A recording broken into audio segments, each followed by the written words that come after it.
Okay, now we are live. Nice hand.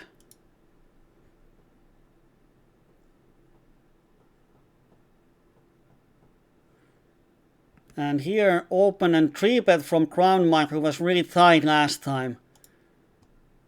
He didn't 3-bet anything but aces. Has he loosened up on PLO100? Buying 200 BPs and... wow.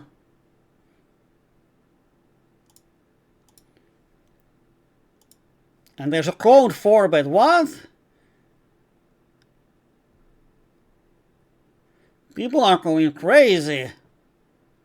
And everyone phones. Here I open slightly looser from cutoff.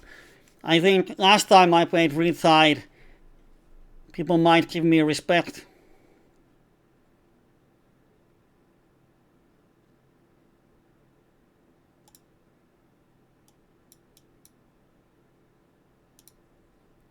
And then just small bet. Let's see how things work out. And he calls. Turn is a 3. I'm gonna wait for a while and then just check back. I think king is probably an out. 6 is an out. He could easily have a flush draw or weaker overpair. That sucks. Now it hits pretty much a lot of his range. Can't see. What could he fold to a bluff? And he had the 7. Yep. Not folding that one.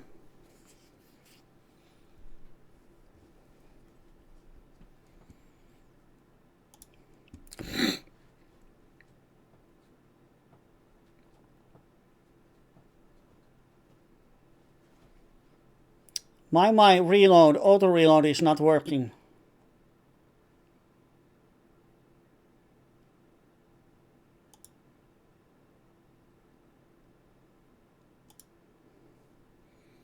It didn't work last time.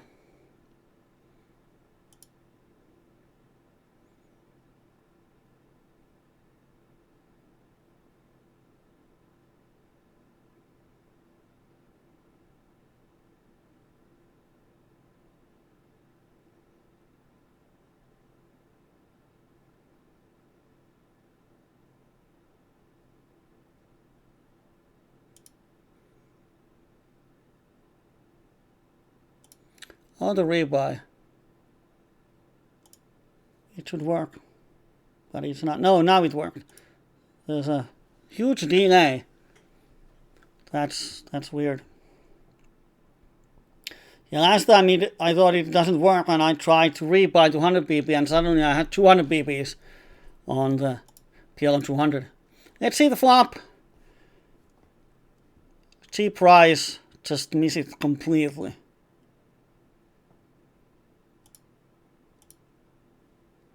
And here,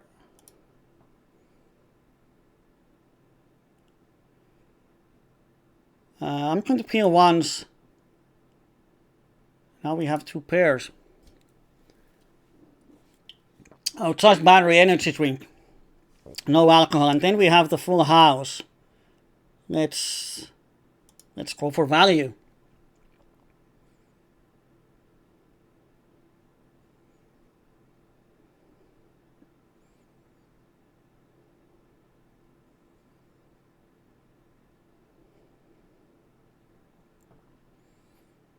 And he folds.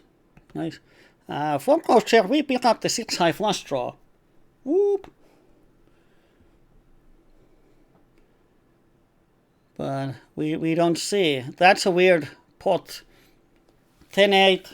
No. Why not bet the flop? Probably. That smells like some kind of semi-blocker bluff. Of course, people are playing hands in slightly different way than I'm used on PokerStars. We saw it on the last time. Can I make that table different color?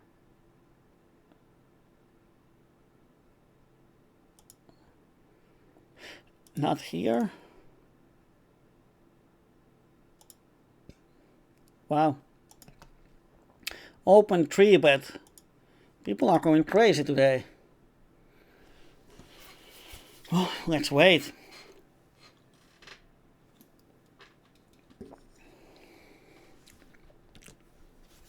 King Jack then 9 and people want to play for stacks.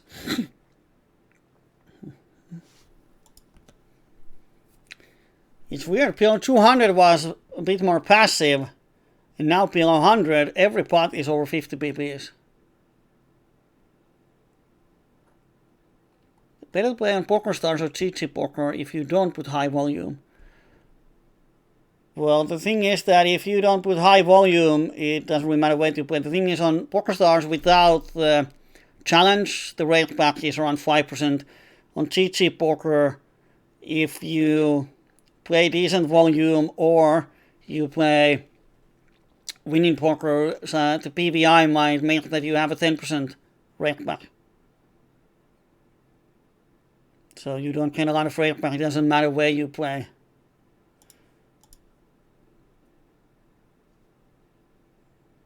And with the PVI, I would say that if you play on lower volume, it's more about why do you play? What do you want to achieve?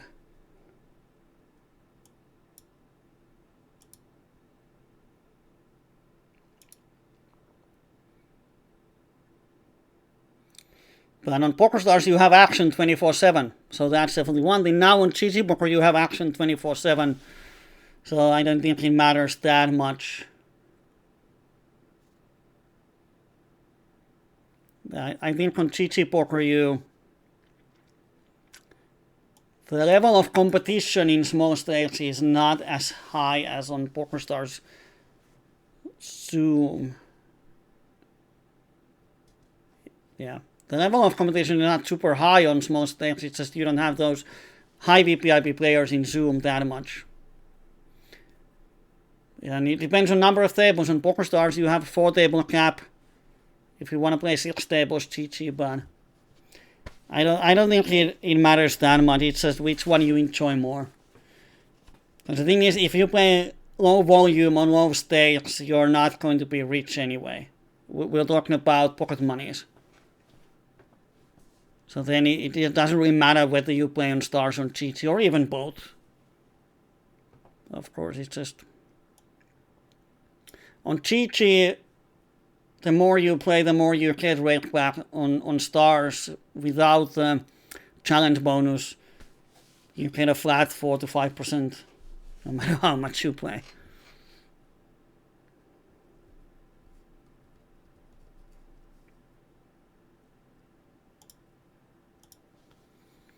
Oh, crappy hands.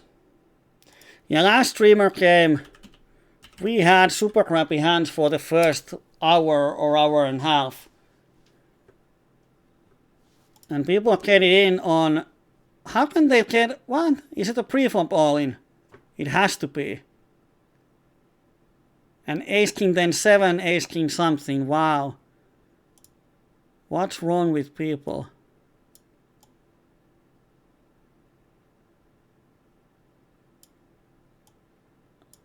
Looks like it's action day. Here, I assume they get it in pre-flop, otherwise it doesn't make sense.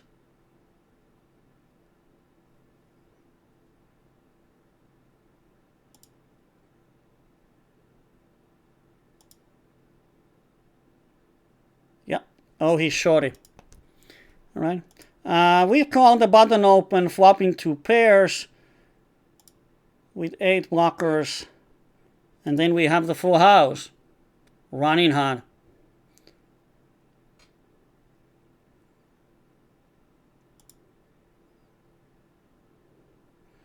And let him bluff. He might have kings for sure.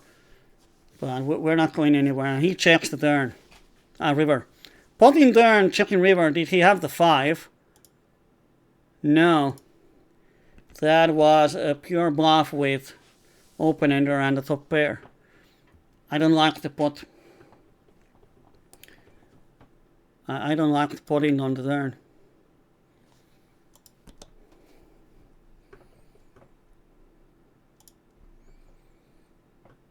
Two hours day, which room is better? Oh, we're flopping trips versus shorty. Let's go.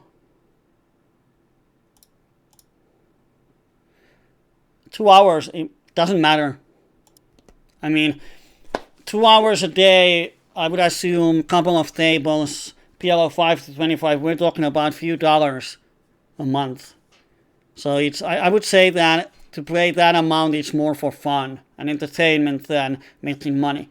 So then I would say just which one you enjoy the most. Do you like the GG more or stars more? And just play there.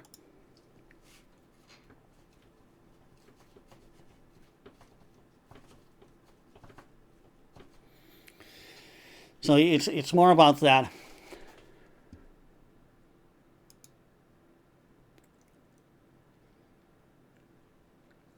Play wherever you enjoy. I mean, both softwares are quite good, actually. Yeah, Tatooine is fine. Sun is shining 24/7. No, not 24/7. Yeah, it's always sunny on Tatooine. Have you ever seen in Star Wars movie that it would rain on Tatooine? I don't know. How can they harvest or how can they have any kind of plants there? What do they eat? They never tell you that on the stories.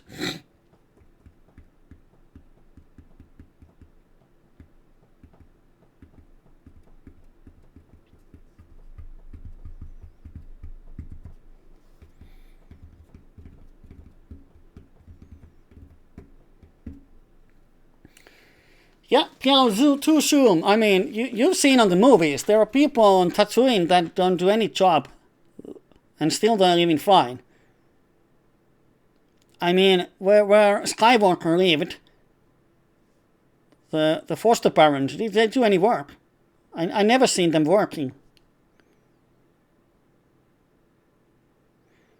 Or in the new movies, Rey was scavenging for crap and getting like one crappy meal per day for homework. But still he has kick-ass home with droids and everything. So I would say that PLO Zoom, grinding $10 a day, you would be a pretty high player on Tatooine. Not sure, but it might be. Opening, oh, we are not even on the button. Yeah, this table is so confusing. I mean, too much text.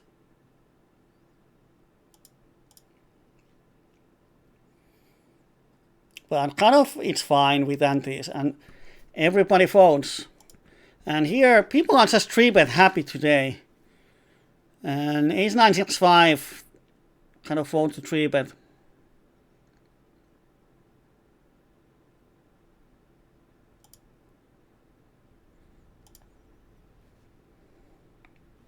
Okay, so maybe he has aces or kings, but people are way more 3 happy than on the last game.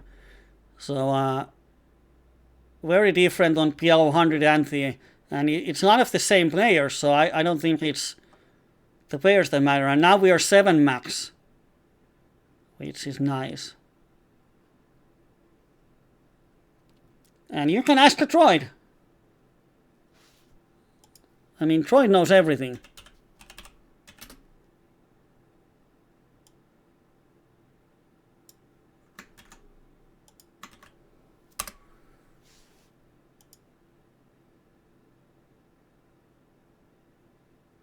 Wow.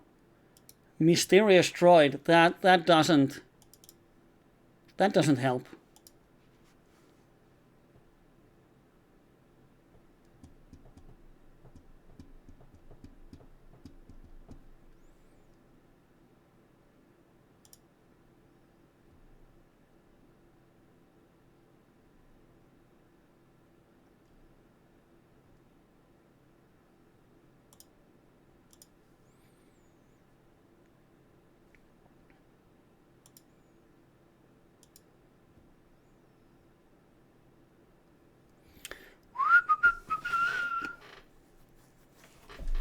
Da da da da da da da.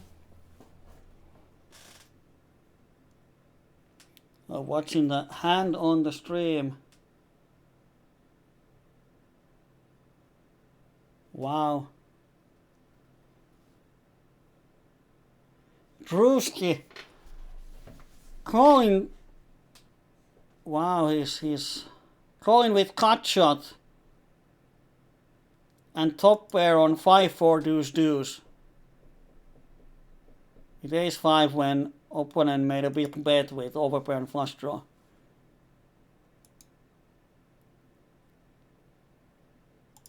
Alright. I'm going to make you a queen. Sketchy dude. Good choice. Joining the dark side.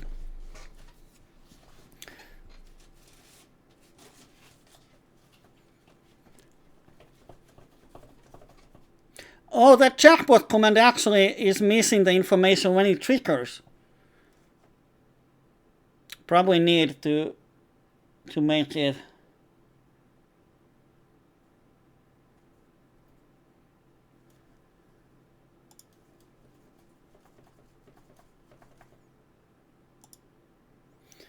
Because that's how it goes up, and when it's over $10, then as it says, quad queens or better to trigger jackpot. So if I get a quad queens or better hand, the jackpot is triggered, and then 75% of the jackpot is given away, and we just gave today $16 and slightly more to Roby Expert, and he's won $22 earlier, so we're giving away like over $100 a month. That doesn't sound like a good business plan, but it's fun. Give and you shall receive. Missed the flop here for 5 ways. And here, open call. If we just had a better hand, it would have been really nice to see the flop from the position. But King Jack 5 do is horrible multi-ways. Well, we need runner trips to win this one.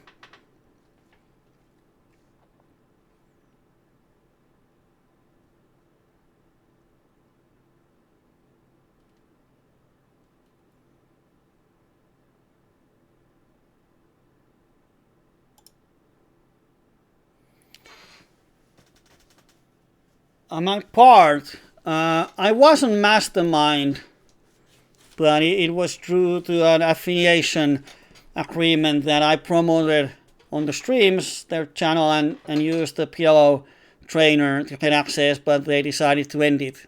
And I'm not paying $50 a month for $100 a month for that at the moment. I do have Run It Once account,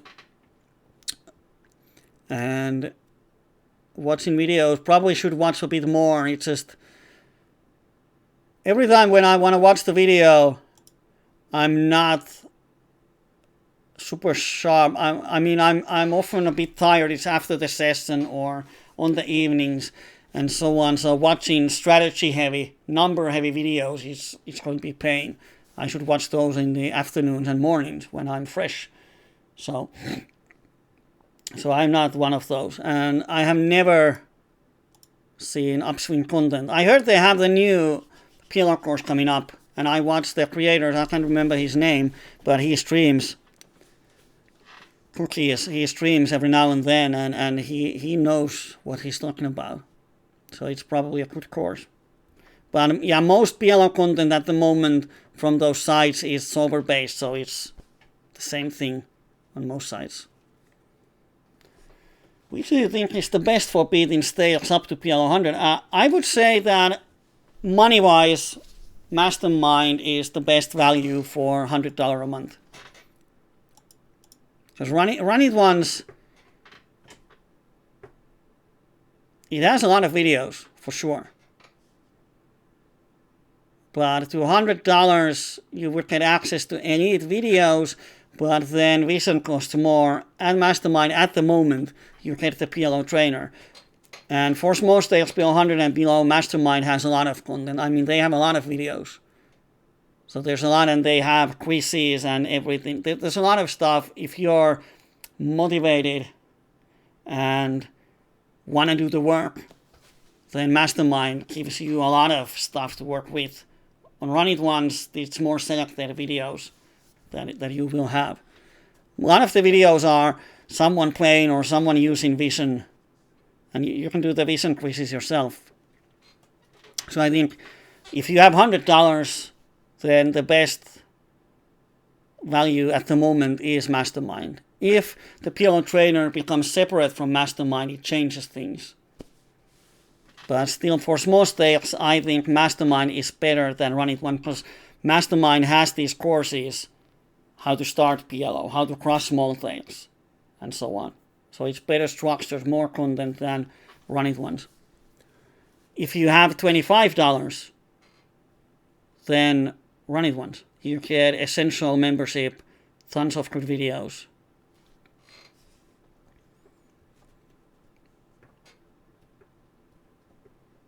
So, if you have less than that, if you have no money, then Poker Strategy. Join for free.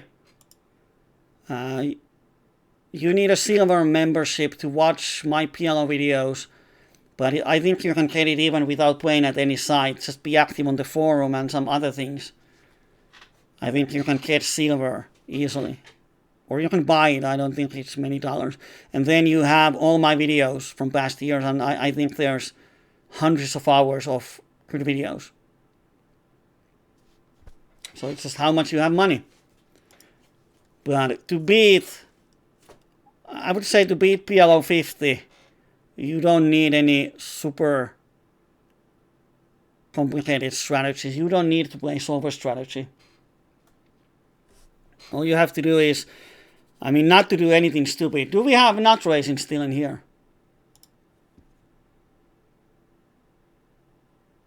No, he went to bed. But nut racing is a good example. He started to play PLO and Run It Once when they launched themselves. And he was playing sit and goes before and limit hold'em and everything. So he wasn't familiar with PLO. And he started to play PLO. And I remember in the first streams, he was very passive. Pre-flop hand selection, not perfect. Very passive post-flop. He was, then he wasn't nit racing. No bluffs.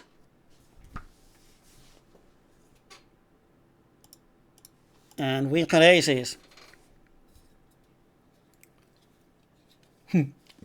Troy knows. So the thing is that, but nut racing was making money on PLO10, even with really limited strategy, because he doesn't tilt, he doesn't do anything stupid. Oh, give me an ace on the flop. Give me your ace. No. Where's the ace? Where's the love?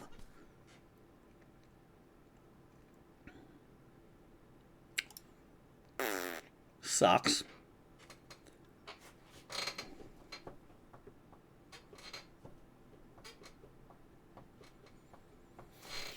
Wrong suits, wrong cards.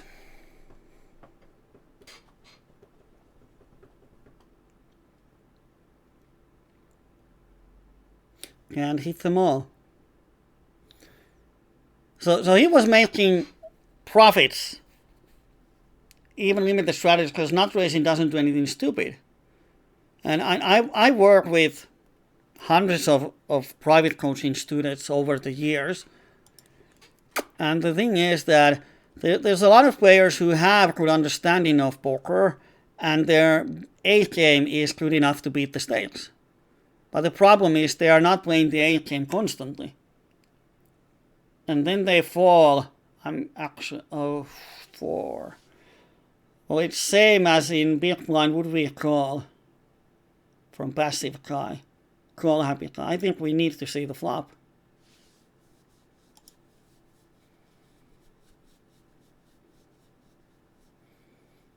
And if he bets smaller, I'm going to call. But if he pots, I'm just going to fold.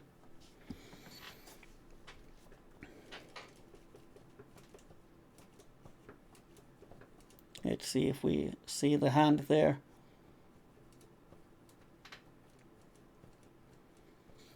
On the replayer. they don't show it. So, yeah, because in poker, the thing is that if you play 1 hour session and you play one hand poorly, often the problem is mental game. You don't play your 8 game constantly, so the level of performance is purely mental game. So if you play one hand poorly, that might be the difference between winning and losing player. And poker is such a delicate game. That's how it goes. I mean, good example is we play a 500 hand session, and with our 8 game, we beat the stakes at 5 pp per 100, which is decent win rate in small stakes where the rate is high. So 500 session, 5 pp per 100 win rate with the best game. The EV of a session is 25 big blinds. So on average, out of 500 hand sessions, you make 25 big blinds profit. But now in one hand, you overplay a hand and end up losing 25 BPs in EV because you mess up one hand because you got upset. That one hand makes you break-even player. If you make 2 of those mistakes, you become minus 5 BP. So it means that playing 2 hands badly in session might be the difference between being plus 5 BP winner in the long run, being minus BP loser in the long run. And very often people who struggle to beat the small stakes and complain that it's rigged or it's impossible to beat or everyone is a bot or whatever, then very often the reason is that they are not playing good poker all the time. It's not enough if you play 95% times of your good poker, because it means that in 500 hand session you make mistakes in 25 hands, and if each mistake is a couple of big blinds, you cannot be a winner. Your 8 game cannot beat the stakes more than 10 BP per 100, unless I've never seen anyone beating the stakes after the rate over 10 BP per 100 for bigger sample size. Yeah, this is Rounders. We don't have a comment for that. I should have, but we don't. It's a Roundercasino new site working on Costa Rica. I'm not going to make comments about how. Well, it's probably legal in Costa Rica, but they're offering the games to US players. Most of these players are from states, and the only way to deposit is through the Bitcoin and cash out. So the only traffic is through the Bitcoins. And to be honest, I don't know if the American laws of you cannot deposit on online casinos, does it actually affect Bitcoins? At least they cannot monitor Bitcoin, so it might be illegal, but there's no way they can do about it. But yeah, it's a new site. They're promoting, let me put it this way. So they're promoting the site with the streamer games. This is streamed on their Roundercasino. I will put it actually here, if anyone wants. There's commentary, and they replay the hands with whole cards every now and then.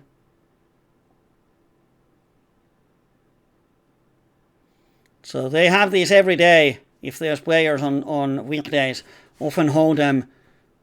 Sometimes PLO. The previous one 2 weeks ago was PLO100. I was there. It was the first one. And I think, I hope they pick up traffic, because I like playing with US players. I miss that. I wouldn't be sad at all if there was a site full of US players for PLO. Let me put it this way. Too bad we don't get hands.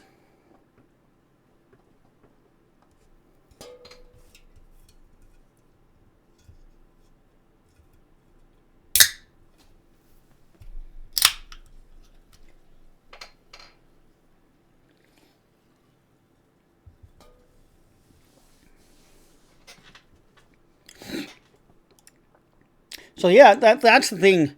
No matter what stakes you play, mental game is horribly important in PLO. And to have a strategy to beat small stakes, that shouldn't be too hard, but to maintain the strategy 100% of times, it's damn hard for most of us. Some are naturals, like nut racing. Wow, Drewski is just 3-betting machine.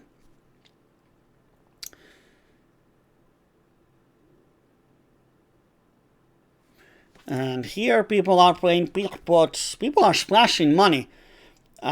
It's actually an interesting concept. How do we adjust when we have a table where almost every pot is 3-bet? I folded the jacks. Can't call a 3-bet with jacks.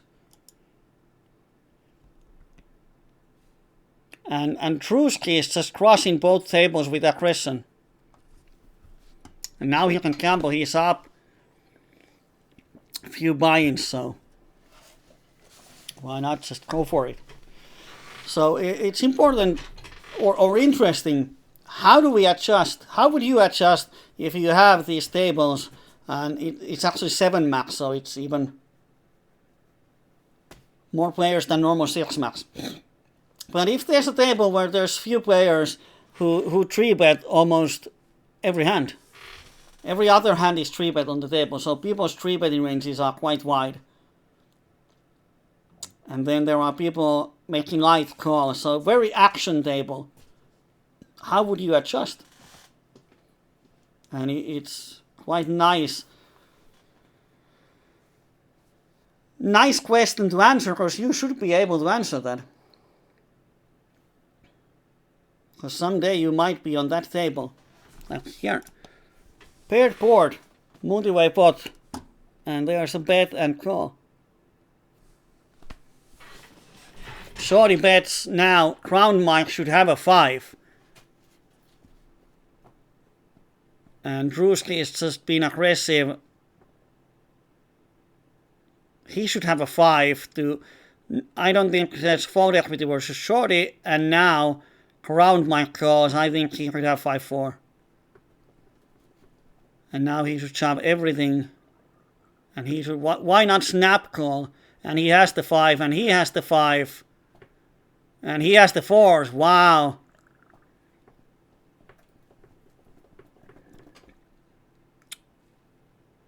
But you didn't see it, because was it on this table? Did you see the hand? Oh, you did. I assume. Wow. That's a sick hand. Everyone had. Full house versus trips versus trips. And Drewski is crossing everyone.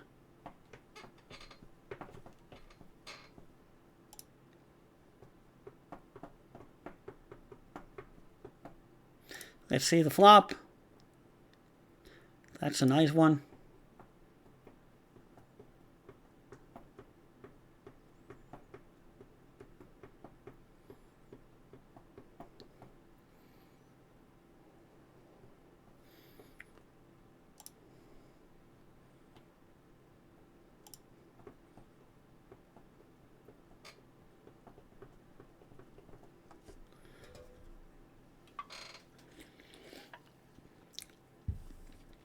Oh, damn. That's horrible river.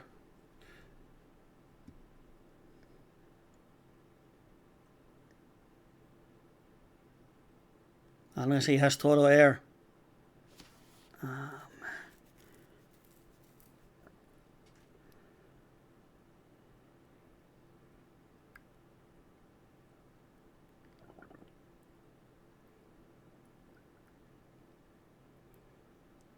The thing I'm afraid is the straight. But he's been aggressive today, and I mean, that's beyond reasonable aggression. I'm going to show it on the replay. That's way beyond reasonable aggression, guys. Don't play PLO this way. Although I was close to folding, but I mean, if it was some other player, I probably might have folded, but versus him who has been aggressive today, then I think calling is fine. Close one. 3-bet, we don't code 3-bets. We just don't. Okay, Scruffs widens 4-bet range. How? What are the hands you 4-bet that you normally wouldn't?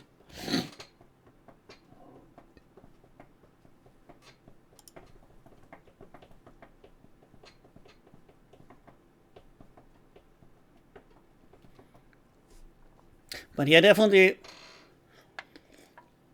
if we want to increase variance, we would start to 4-bet hands that have inbuilt equity. We don't want to 4-bet rundowns because they are flipping versus every range. So ace, king, king, ace, king, queen, queen, double suited, easy 4-bets.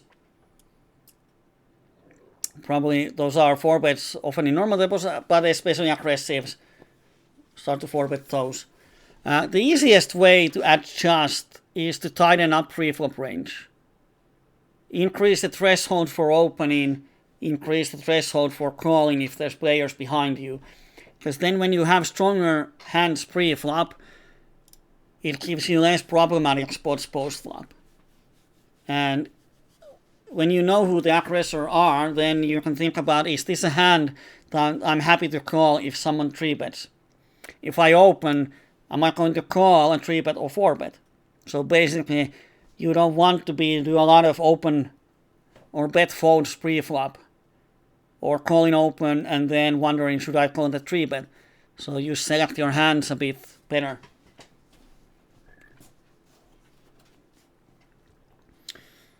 So stronger pre-flop range means less problems but post-flop, because then what happens in 3-bet pots is when the SPR gets lower, then the amount of equity or the hand strength required to stack off goes down a lot. SPR2, if you hit the flop in any way, money often goes to spin. So especially in ante-tables when there's 3-betting, we often have these SPR 1.5, SPR 2s, especially when there might be shorter stacks and so on. So you want to have hands that flop, hit the flop often, and you dominate your opponent more often than they dominate you. So that's the thing. You don't want to get into those spots with 8 high rundowns, 10 high flush draws. You want to have a lot of high cards, high suits, high rundowns. Because then the value comes from dominating opponent. Both hit, pair, and flush draw. You have higher pair, higher flush draw. You crush your opponent instead of the other way. And the thing is that versus almost any 3-bet range, no matter how wide it is, most of your even ace high rundowns are like 50 to 55% equity. So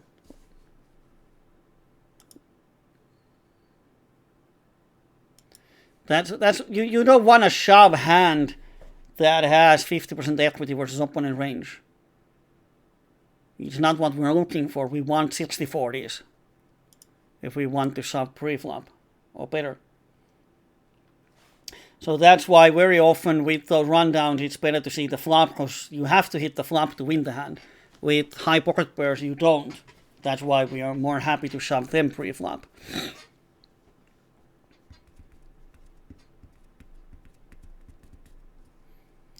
And then in high aggression active table, then variance has to favor you. You have to hit flops. And sometimes you have all the good hands pre-flop, but you just miss the flops and you end up losing that 10 BP per hand. So you miss the flop 10 times and you're down a buy-in. And you have to accept that if you want to play with the aggressive players. If you don't like the variance, then find another table.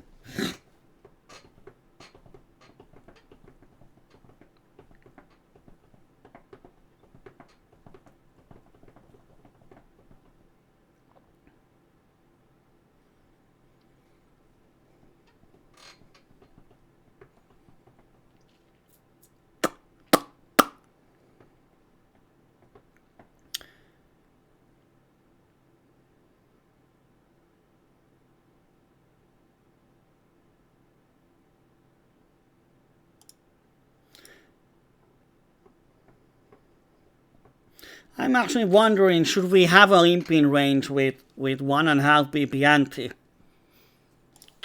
And I'm not sure. So from the small blind we do, but from the other positions, no.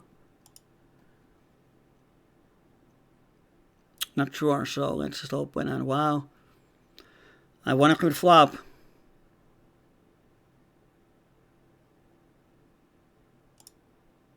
That is a good flop. Let's see. Oh, he doesn't bet. Fuck.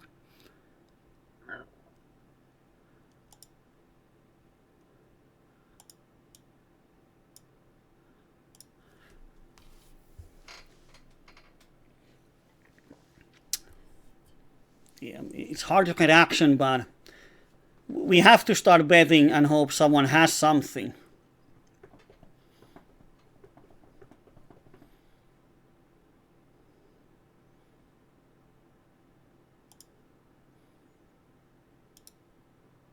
We have the second nuts. And he doesn't have tens because he thinks. But he could have the flush or something, but... Hello, Morkris. Did the stream stop there or some... Because on my streaming software it says welcome to chat room and it looks like the stream started again.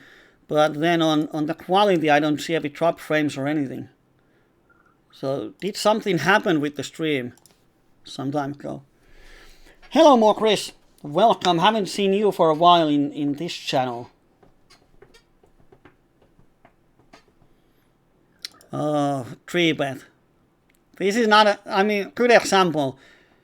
If you call a 3-bet with this hand, then you will have a lot of domination issues. And in 3-bet pots, if everyone has good hand selection, like hands that will hit the flop, like we don't call 3-bets with single-suited kings or something like that, then everyone is going to hit the flop every now and then. So the money comes from the domination, and this hand is dominated way more than it dominates anything. Flush draw is more often dominated than you dominate. 2 pairs more often dominated than you dominate. Of course, sometimes we get a good flop. But that's with any hand, you can get a good flop, but this hand has domination issues, and therefore being constantly in 3-bet pots with those hands, in the long run, you're probably going to lose way more money than you will win. And we don't see what Stakavia have. Did he have the worst ace? Drewski had ace queen. And we don't see it on the stream either.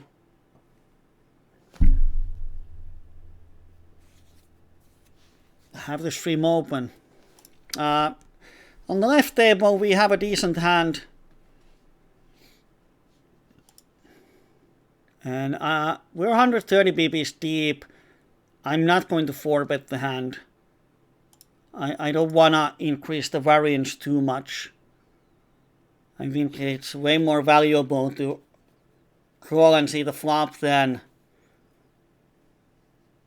put it in pre-flop.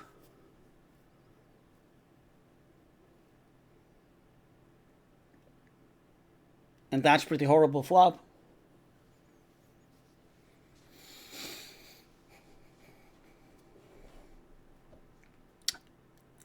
Running king-king would be nice, and he bets half a pot. 5 ways. His range is pretty much the straight, 2-pair with flush draw, high flush draw, set with high flush draw, aces with not flush draw type of hands. But I have a feeling that his c-betting range is way wider. And the weird thing is that no one hits the flop, which is super weird.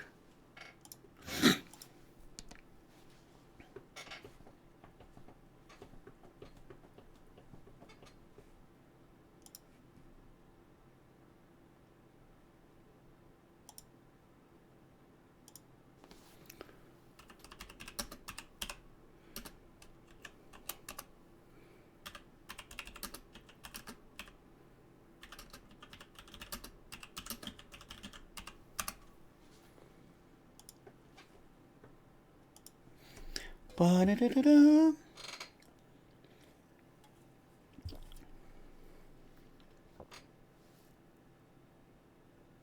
Yeah, Morris, you live in time zone that is very different from mine. And I usually stream on my afternoon, which is in the middle of night over there. Wow, can I see the average spot in this hand? Oh, I can. Wow. In both tables, average pot size is 60 big blinds. Jesus Christ. Way different than the games last time. Very different. Ace, king, then eighth. I think it's very close.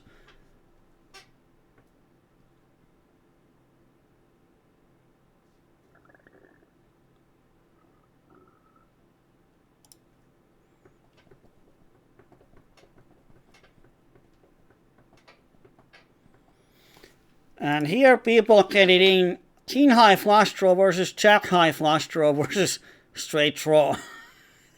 I mean, what the fuck is straight draw doing on monotone board when two people are all in already? I mean, we gotta see that hand in a replayer. How did D-Chains manage to get all in with a straight draw on the flop, or did it go on the turn?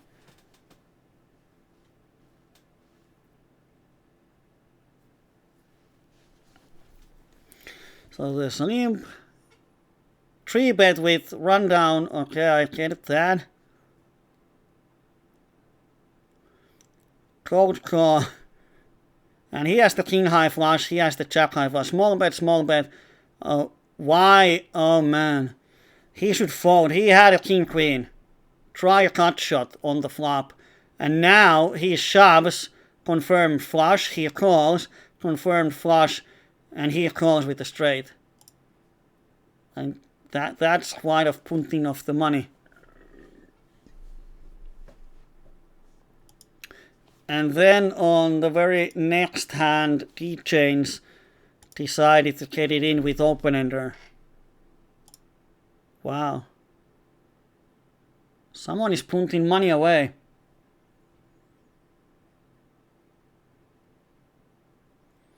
Open 3-bet. Cold call. I think he has the queen 9, 10. Pot lead, call, check. Pot, oh, he has pot size behind. And just calls, why? Oh, he has the spade draw, didn't see that one. Oh, just shoved the turn. And he had queen jack with spades, he has queen 10 with spades. Okay. The opponent was shorty, I get it.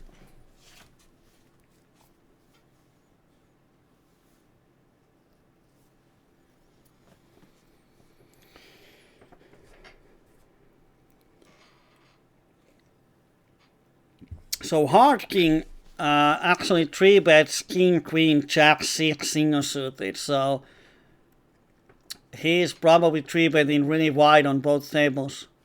And like here, he lost versus aces. Wow.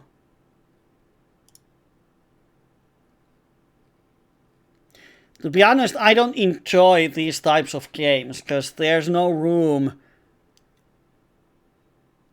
There's no room to play PLO in a way I think you should play. I mean, there's no room for good skilled PLO.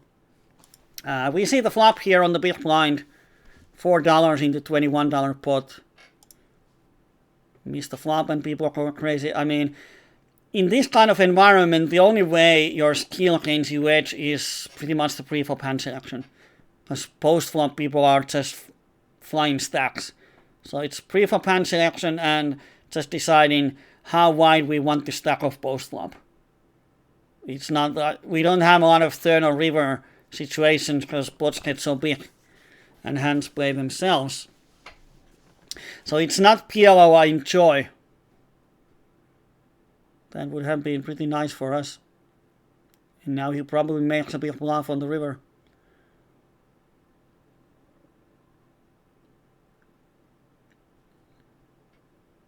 Oh, he had ace 9. Oh, that would be horrible for us. Now he had a hand. So, I don't enjoy these kind of games.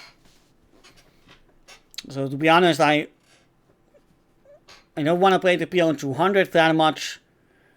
It's a bit too high. And then, as it seems, PLO100, everyone is just super aggressive. So, it's more like gambling. And I think the rate is 4-5%, which means a lot. So it's really hard to gain edge enough to beat the rate if the games are this wide. It's like you wait good hand and then you make a 60-40 flip.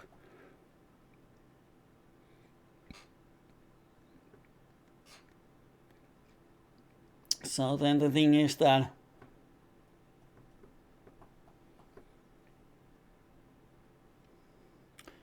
and the opponent had ace 4. Wow. In the previous hand, when D-Chains had the ace 9, the opponent had just ace 4. So, crappy ace on the river. That's what happens when you bluff a lot, then you get paid out. I'm going to stop here. I mean, if people don't have ace, they should just fold. And we should get a lot of respect for the bet. Okay, he has kings or queens. And there's no way. When he calls the flop, he has pretty much, I would say that, well, he limps, so poor jacks could have the ace. But definitely don't have any bluffs in the range. Well, now he shows 7 high. But even the straight gets there, but he shouldn't bet the straight on the river. 4 ways, rainbow, we have nothing. Probably going to bet 1/3. Change the sizing from previous hand. So it looks very much like we would have a king in the hand.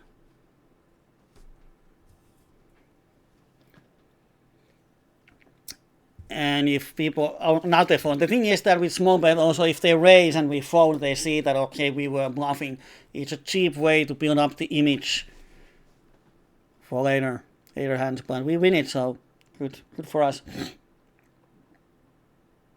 Yeah, cash game with antes. The antes doesn't change pre-flop opening ranges that much. It just favors the late positions over the blinds, and we have to fold this one. The 3-bet. So it favors, I mean, the EV of cutoff and button goes up and the EV of blinds go down. But I made a sim with 1 BB ante, now it's 1.5 BBs total. But with 1 BB ante, the preflop range doesn't change dramatically. It's just a bit more stealing in position because spots are bigger. But nothing too dramatic. So, and they get it in. What? Well, ace king king on this table, and ace king king wins. Oh my god. I'm lucky that we are not there.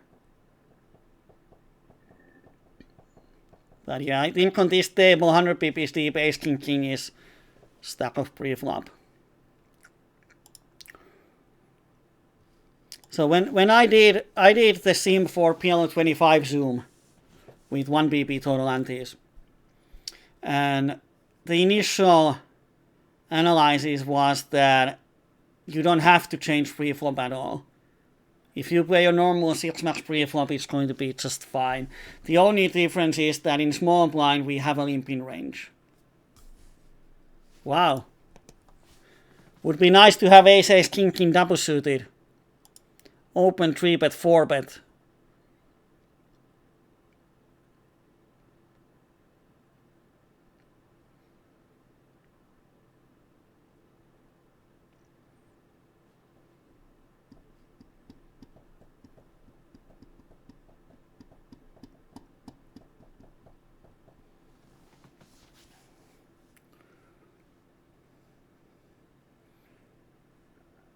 And he has $4 behind. And he even thinks before shoving. Oh man, he needs to call with anything. And he has aces. And queens. Did he 5-bet pre-flop? Why? He didn't. Why not? Is it because he's so deep? That's an interesting hand. Let's see. I mean, he has aces. The teddy bear. Oh man! Oh, the 300 pp is deep. That's why.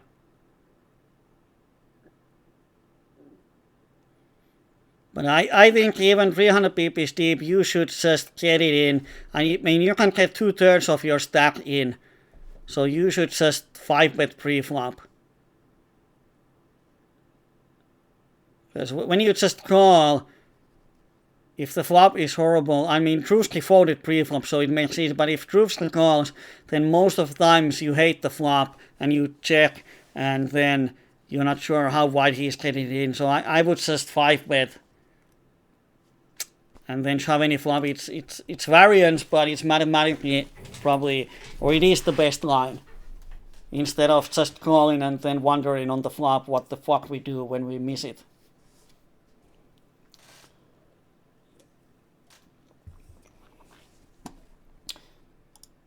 That's what I would do.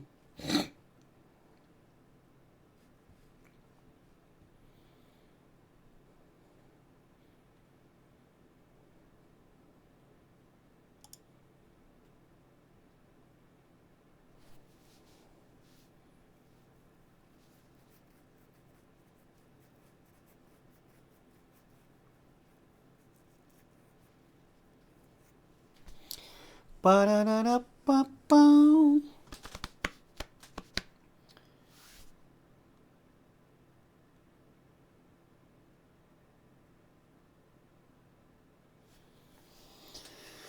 Oh man.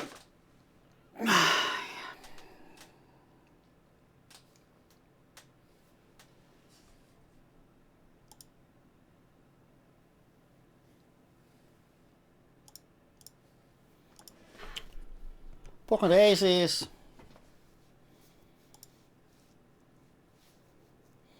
Now hard king could 3-bet with wide range.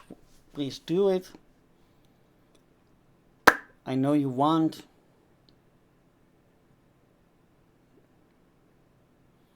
Well, this shorty could 3-bet.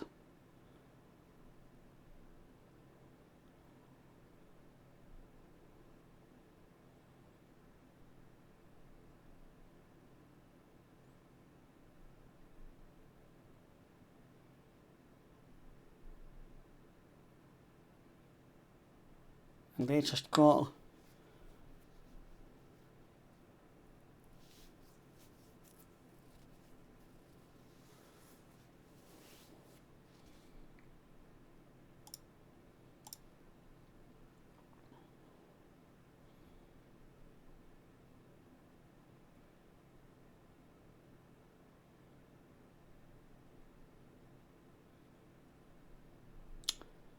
Not good.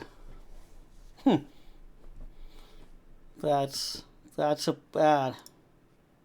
bad turn. And weird size. Why not shove? Why bet half a pot? I mean, that's a weird bet. When you have $30 behind to bet 20, just shove it. Doesn't make any sense to bet 22 there. Because you have no pure bluffs in your range.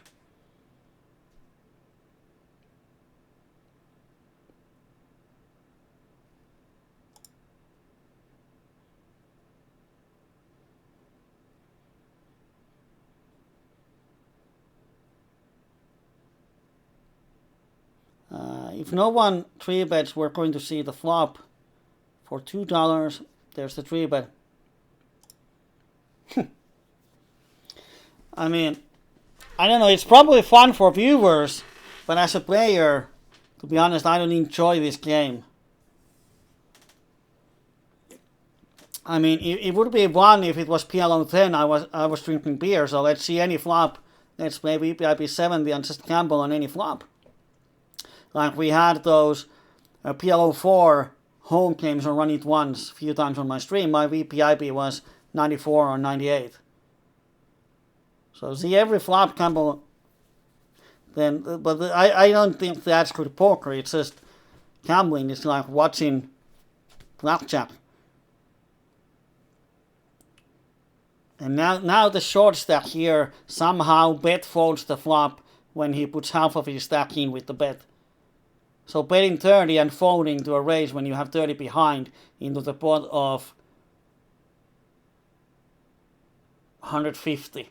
So you need 20% equity. So you actually bet pretty much pot with hand that doesn't have 20% equity. Doesn't make sense. So maybe in the previous hand he was bluffing with $22 bet, but that's some weird ass poker. So the thing is, I don't enjoy this game because there's no room to use my knowledge and skill in poker. I mean, the only skill is, do I get good hands, and when I do I get good flops? There aren't that much room to outplay opponent unless the pot is more like there on the king board, bluffing with less than half a pot. Those are the only ones, but most pots are 60 big blinds on the flop, and there's no room to outplay anyone. It's just about who hits the flops and how strong. And it's not fun poker, to be honest. It's probably good for viewers. Big pots flying. Stacks flying all around.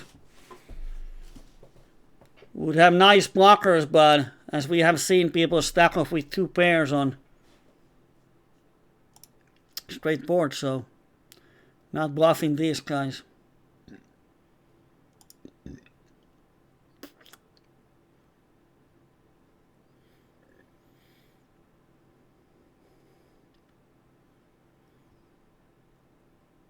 I don't even know what color to give to JDC. I've never seen poker like that, so I have no idea if he's too aggressive or too passive or no idea. Mean 3-bet. What the fuck? Oh man. Well, I would say that probably plus EV table is the way people play. But like in here, when you have the aggressive 3-betters, what happens is you fold hands like this. If people are passive, then we would be happy to see the flop 7 ways in position with 2 delays.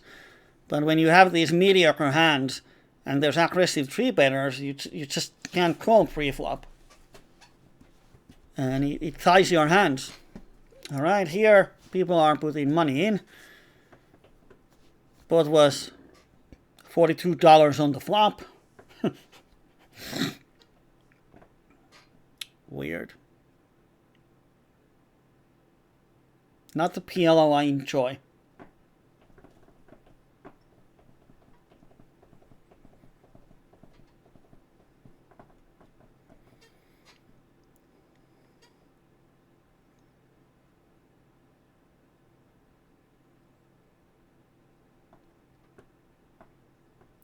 We're going to play this hand. Unless suddenly someone finds a limp pre-raising range. But we are blocking that with the ace.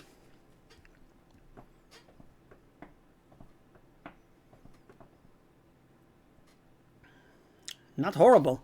Top pair cut shot, backdoor flush draw.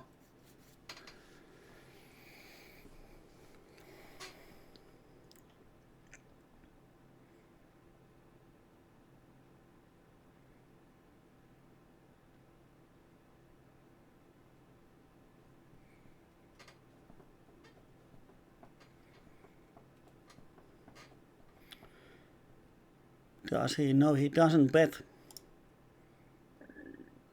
That sucks. It kind of ruins our hand on this. Now even the 5 is not a clean out anymore. Would be nice out, but can't do much.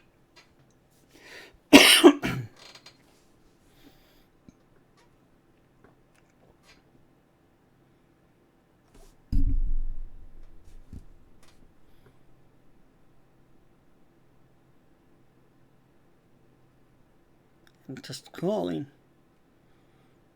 Oh man. And he has the straight on the river, and he had double cut shot and not flush draw, making the ace on the river. Alright.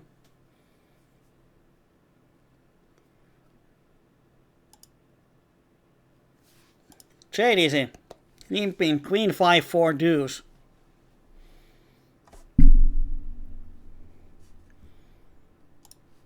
Why not? Let's see if we can get a flop without 3-bet. Even try kings work pretty well in multi-way pots, because if we hit the set, it's going to be a really strong one. But of course, there's the 3-bet from the ground marker who's playing a bit tight.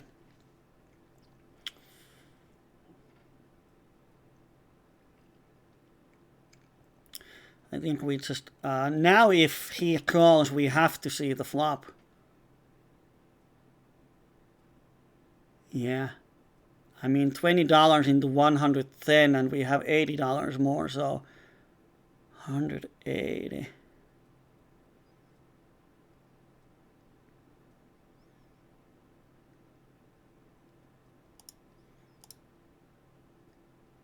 Don't need it.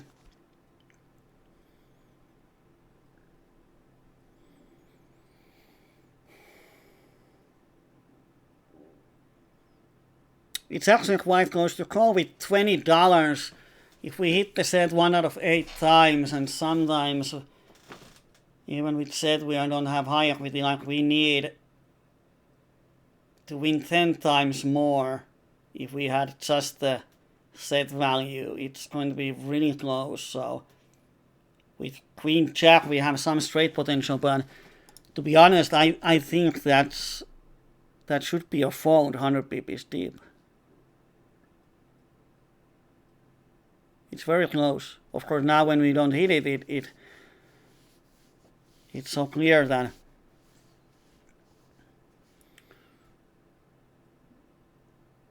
would it be weird to win with the kings?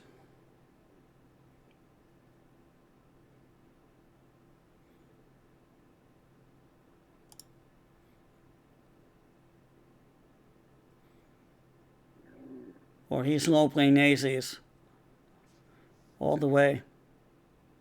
No, ace jack wins. What the fuck?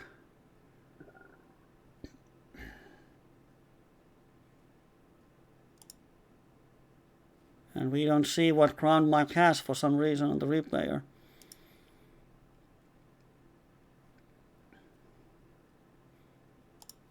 Let's limp this hand for a while.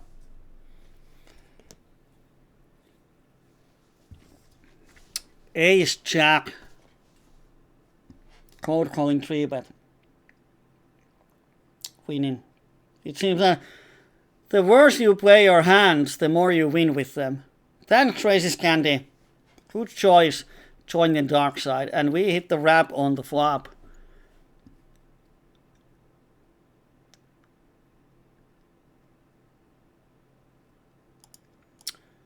Let's start to thin the field.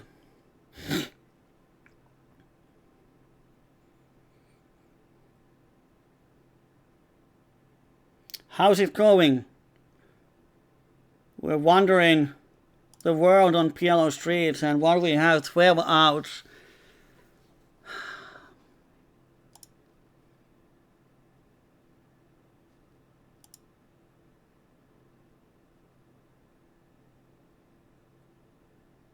$11 on max. Because either he has the straight or the flush draw.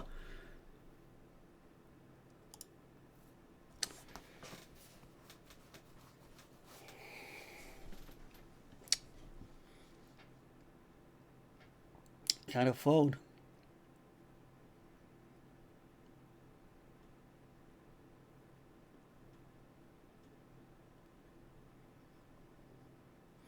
And set with the flush draw.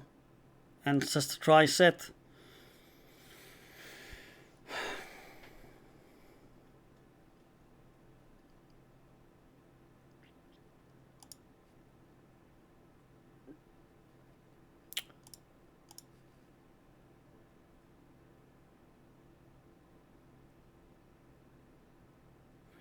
We are pretty much exactly break even at the moment. Plus 40 cents if I calculate it right. No, 25 cents. Or 15 cents actually. So pretty break even, to be honest.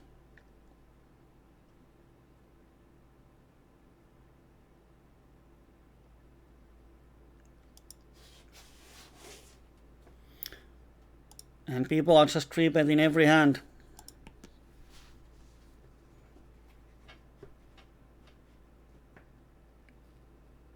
So it's waiting for the strong hand, getting it in and closing the eyes.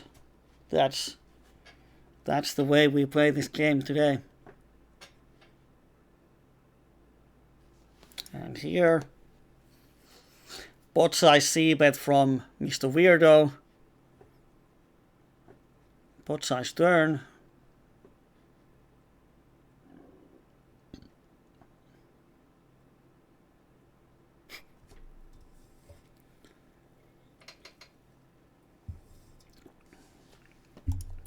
And on the other table, just a casual 50 BP pot on the flop.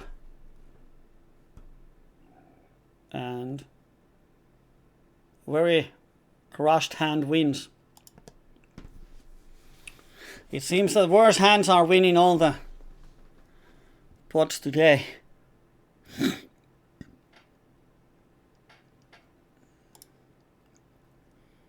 And now he's close to tank on the river. What is the hand you tank there versus Weirdo, who bluffs a lot of rivers?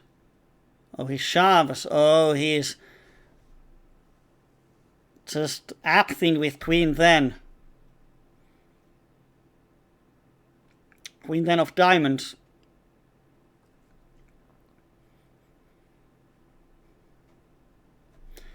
Or with pocket tens as a blocker.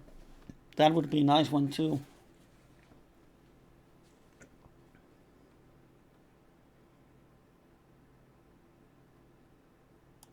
I mean, someone has lost a lot of money. Low rake environment, no. High rake, but 7 max with antes. And super aggressive table. So if I open, someone 3-bets. So I'm happier to limp call and play single raise pots, because it doesn't really matter who's the pre-flop raiser on these games. It has no effect.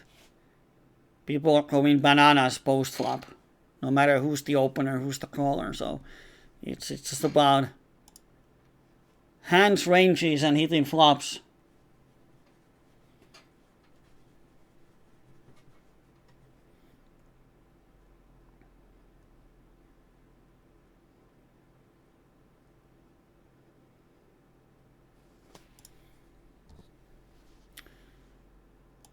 Average flop size on the tables is $70 on the other table and $120. So the average pot size is 120 big blinds.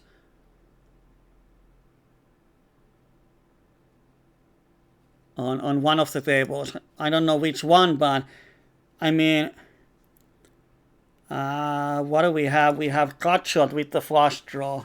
Should we just get it in here?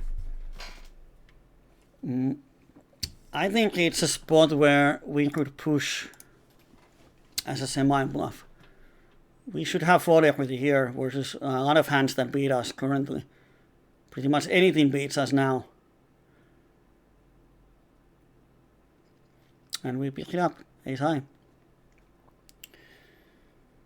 So yeah, average pot size is 70 big blinds, so, and 120 big blinds. So we don't want to open unless it's a hand that we're comfortable playing 3-bet, 4-bet pots or stacked pre-flop. And that's why I start to limp with certain hands.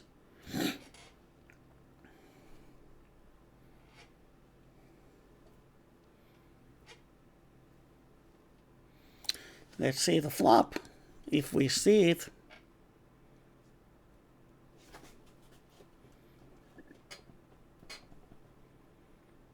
All right.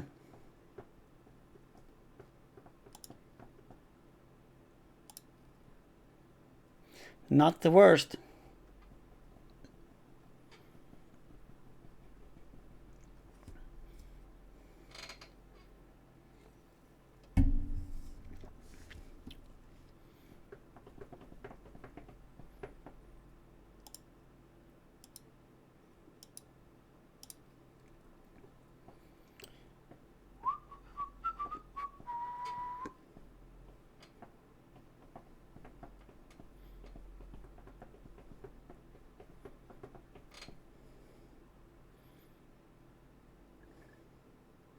Ace on the river would make my life easy. 5 is kind of blank. I'm going to check call and let him bluff. He has been aggressive on the river, so I don't think we can value if we bet, but we definitely can value if he bluffs. And I bet small, but he had queen high naked, queen high flush draw. He was drawing dead on the turn. Yeah.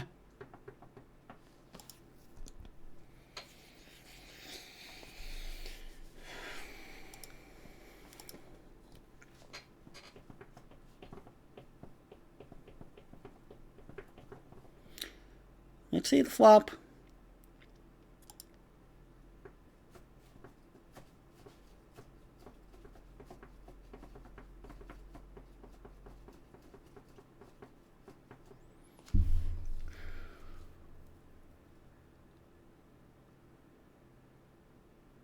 Now he's using the small sizing too.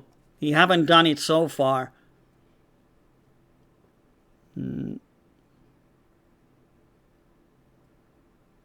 Now we have a double cut shot with 2 pairs.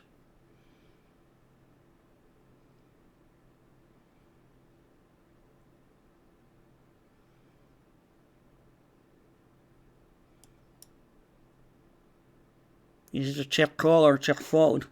Well, thank God he don't bet. I have no idea, or I'm not sure. And he had a queen. Wow. So he had a queen blockers with the flush draw. And king 10. Okay, I get it. You don't want to turn it into a bluff. Okay, then I get it. You don't want to use the queen blockers. But if he didn't have 2 pairs, then I think he should just bet the turn, bet the river. But with 2 pairs, I get it.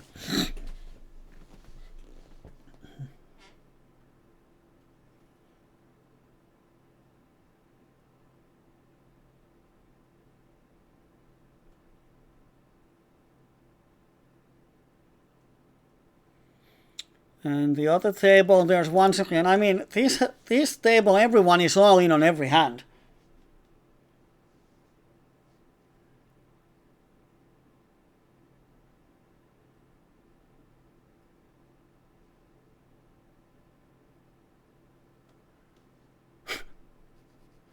It's insane. Average pot size 140 now.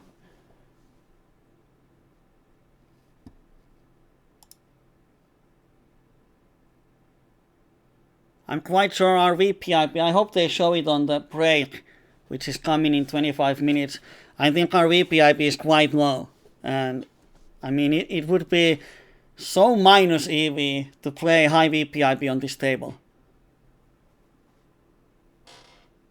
Because the rate is, I think it's 5%. It's not normal PLO100 rate. At least I rated a lot last time on the PLO200 game. Way more than you would rate on PokerStars PLO200. So I don't think... Let me see if I can find information.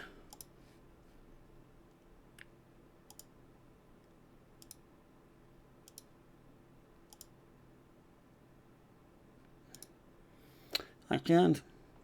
Well, if anyone has internet, if you can find the Roundercasino.com and check if you can find the PLO rate. Because I think it's quite high. And in high rate game with hyper aggressive players, it's monetary suicide to play high VPIP if you want to win money.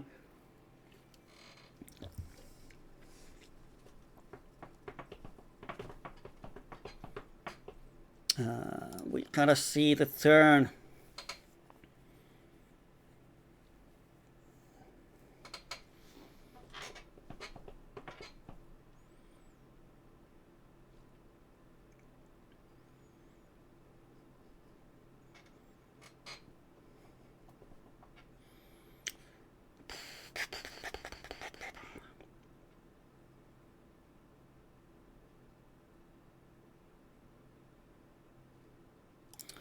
The question is, if we hit the 10 outer, 11 outer trips or 2 pairs, are we going to call if he bets the river?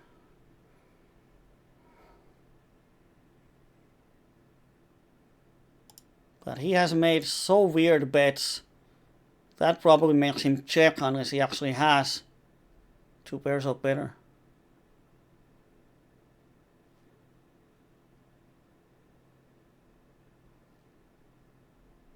Just don't bet like $20, that would be sick.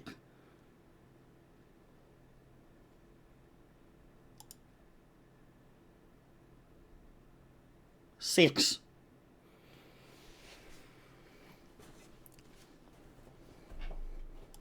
You can play Queen 6 that way.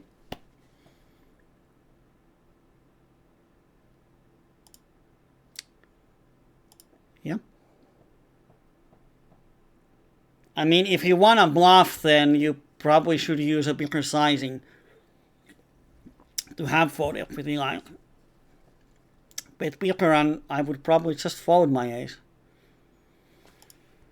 Seeing the flop with kings just can't hit the top sets today on these games. On stars, we were hitting top sets on every other hand. And now he goes for $1. What is this guy drunk? I mean, good luck in balancing those ranges.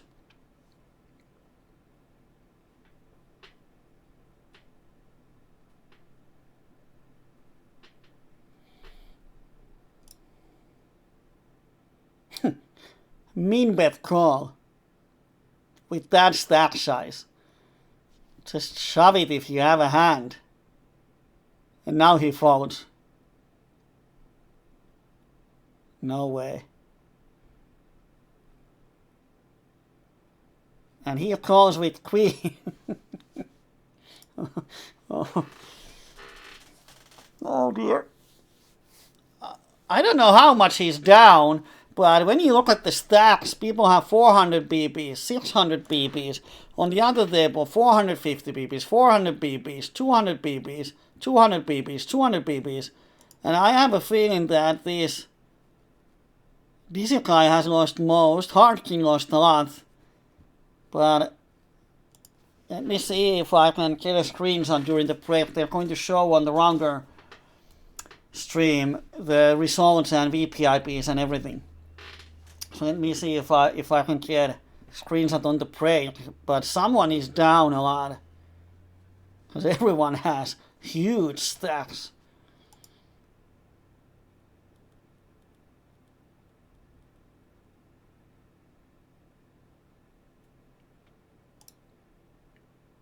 We might have the lowest VPIP. And the thing is that there's extra bonus, action player bonus, $50, which means 50 big blinds to anyone who has VPIP of 40 or more. 5% cap for 3 big blinds. Wow, that's even more than small stakes on PokerStars.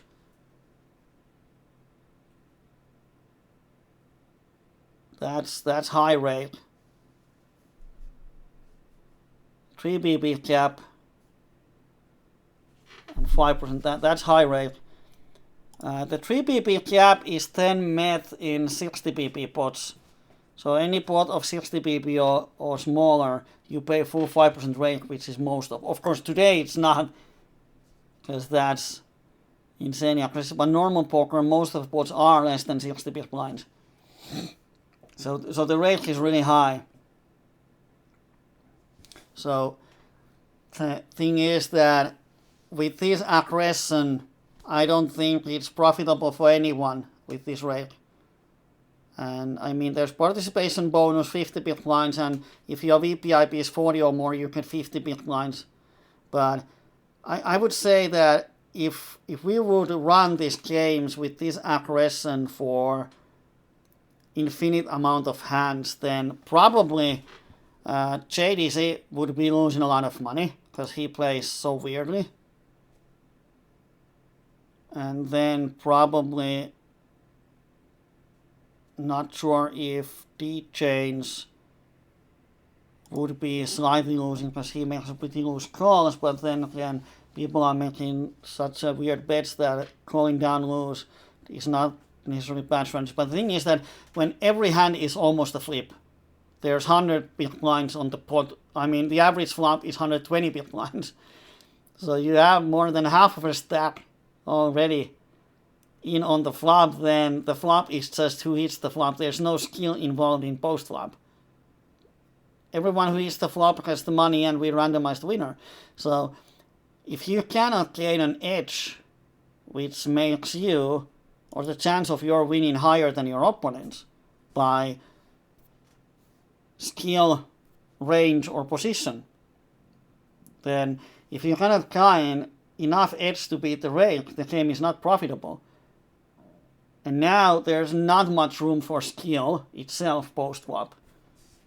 Because there's not much room to outplay people. There are some, but not super much. And then, oh, the rounder stream crashed. And position doesn't matter, it goes even in the long run, so it's just a range selection. So you can gain some edge by range selection, but in three-way pots or four-way pots, no matter what your preflop range is, the equities run very close in the long run. So what happens is there are no areas where you can gain edge enough to beat the rate, which is close to 15 pp per 100. And therefore the game is not profitable. The house wins a lot. I mean, if average pot size is over 60 big blinds, then there's $3 rake on every hand on average. And if we play 400 hands, that's $1.2 thousand in rake in these two tables in 3 hours. That's 12 buy-ins. So if house takes 12 buy-ins in 3-hour game, how the fuck can anyone win? And that's the thing. These games are good for the house. They get a good stream, and they make $1,000 with the rake. And if there's $1,000 taken from the game, then the game itself is not profitable in EV-wise for anyone. Of course, someone wins every session. Someone gets luckier than others. But in the end, it's minus EV for all the players. Money-wise.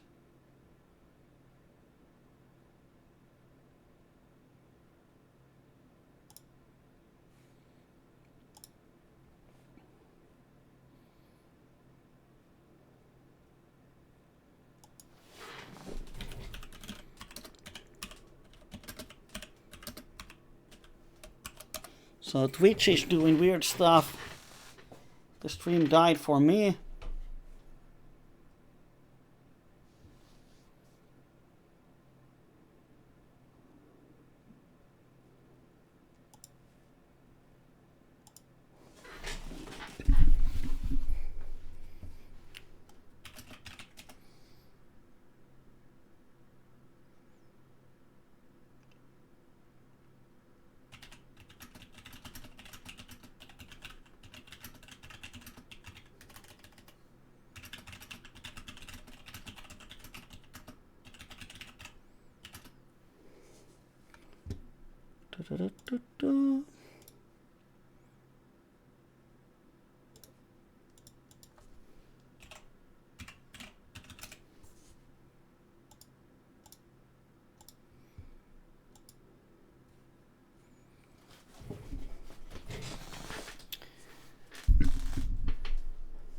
Alright, the stream is there back on. My VPIP is 22.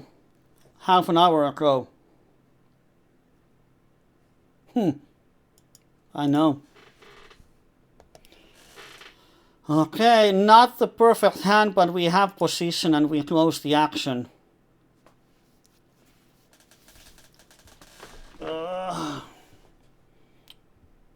Probably should be a good spot on this table. Pair and open-ender and 2 backdoor flush draws.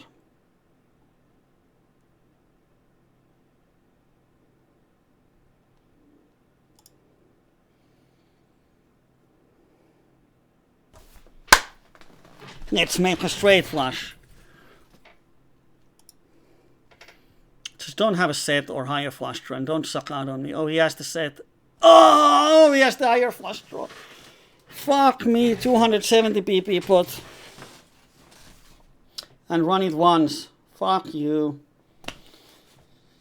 That's the thing. And just like that, we're down. That's the aggressive poker.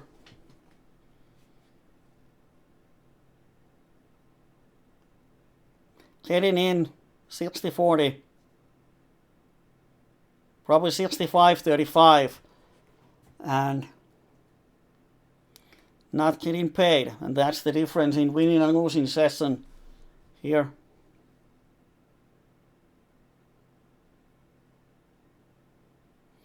Yeah, we program up to 75. You have to raise shitloads to get 75. And you actually have to raise some amount to even get something back. There's a good first deposit bonus, 20% extra. But yeah, you won't get like 50% rate back unless you start to rate a lot.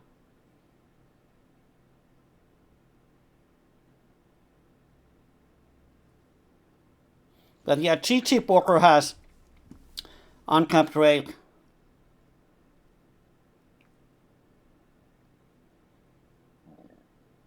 But yeah, for Hard King, having the set with the flush draw, yeah, that's the way to play it. So he didn't play it bad, it's just very unlucky for us.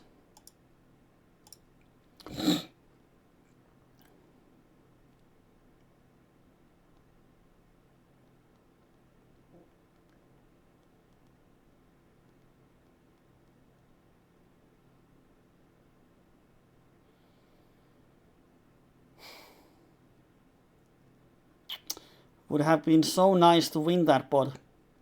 We would be up over 200.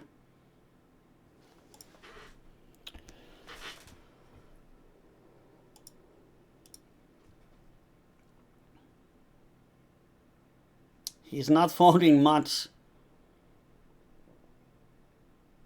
And we get a jack on the river.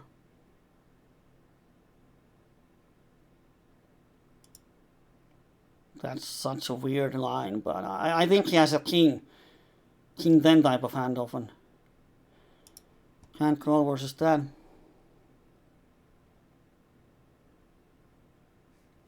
Oh man.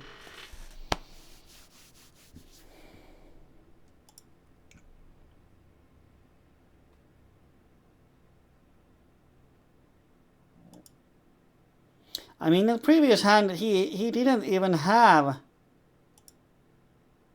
Here it is. I mean, because the thing is that we have the 7 of hearts blocked. So he has 6 to the flush and 9 to the boat. 15 outs. 33. 67, 33. Oh, bummer.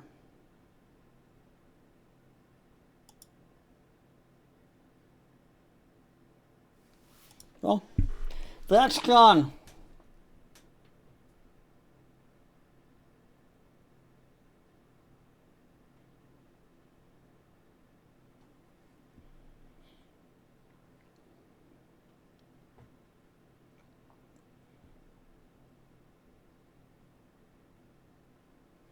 And our totals are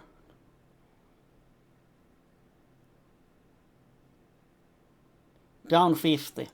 So not too much, but down 50 big blinds.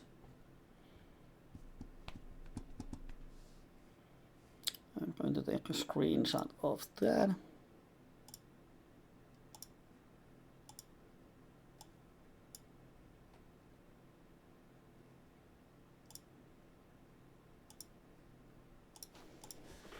Do we see the flop?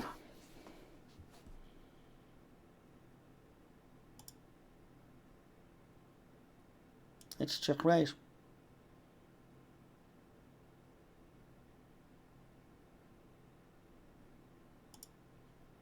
Let's go. Let's get something back.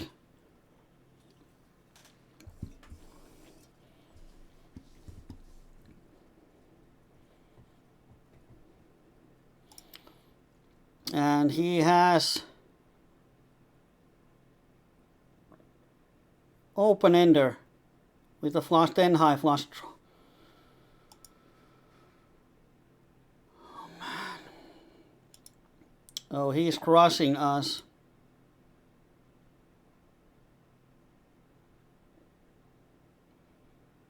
The thing is that he had pretty good equity because king was blocked. King was not an out for us, and he's blocking tens.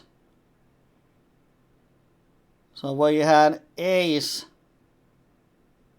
2 tens, 3 ace, that's 5, then 3 5s, 8s, and 9 to the 7 to the flush, 16 outs. Well, we were still, I think we were ahead on the flop, slightly. So small favorites on the flop, but not running good. Oh man. And just like that, we're down 180 big blinds.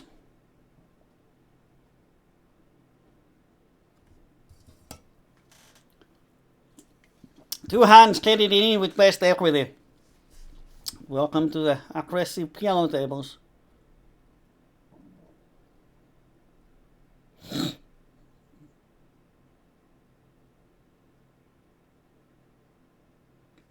And then we get queens.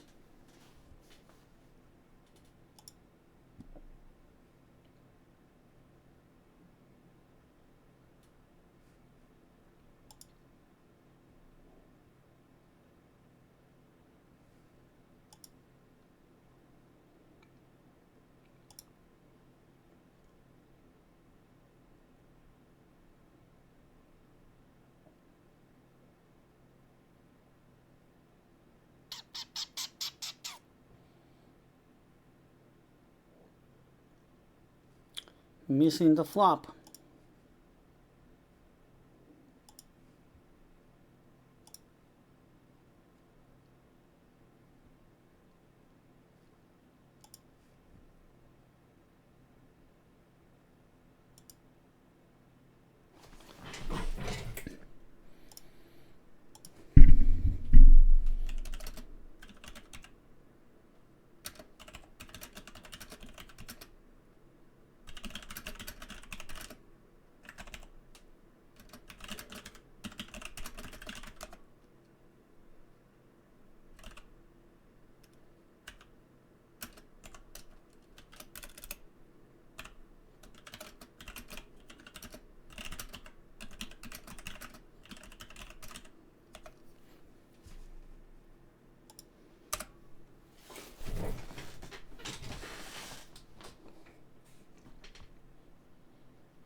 Oh man. I was typing on the Discord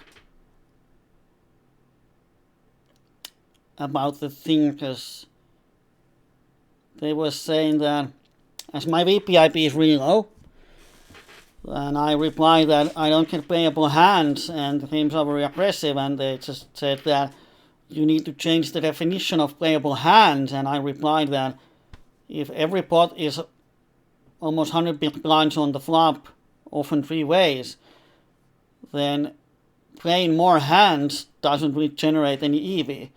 And with these kind of games, it's really hard to beat the rate unless you get really aggressive and you're just happy to shove 100 to 200 BPs deep with few percent equity edge. And it's too much variance compared to the rate.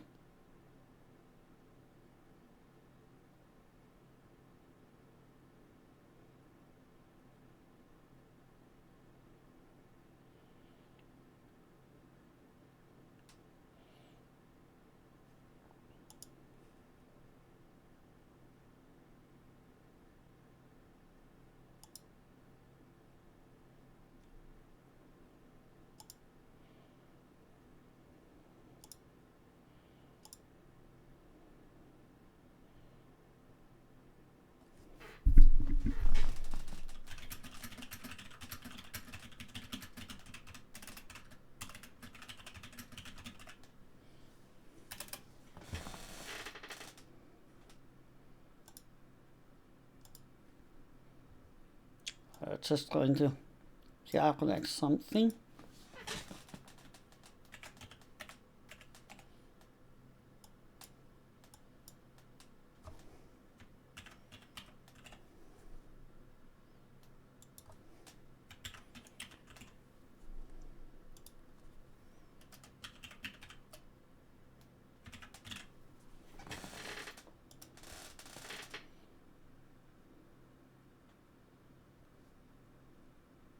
So if we want to get a three-way all-in, then here's an example. If we have ace, king, queen, jack double suited versus two 30% opening ranges, we have 39 pre-flop. And now the thing is that if we don't go all in pre-flop and everyone can see the flop, then the pre-flop equity differences close each other. Because then no one stacks off on the flop unless they hit something. And of course we dominate, but if we both hit something money close in, that's going to happen decent amount of times. But then there are flops that we miss, and opponent shoves, and we might be folding too much equity, and so on. So if we see a flop with 100 BPs on the middle and 50 BPs behind, then we don't realize full 39% of the equity ever. So our actual equity is less than 39. It's probably could be 35, 33, and that's not enough to beat the rate. Let's say that we start to play top 10% of the hands, or let's put it 12.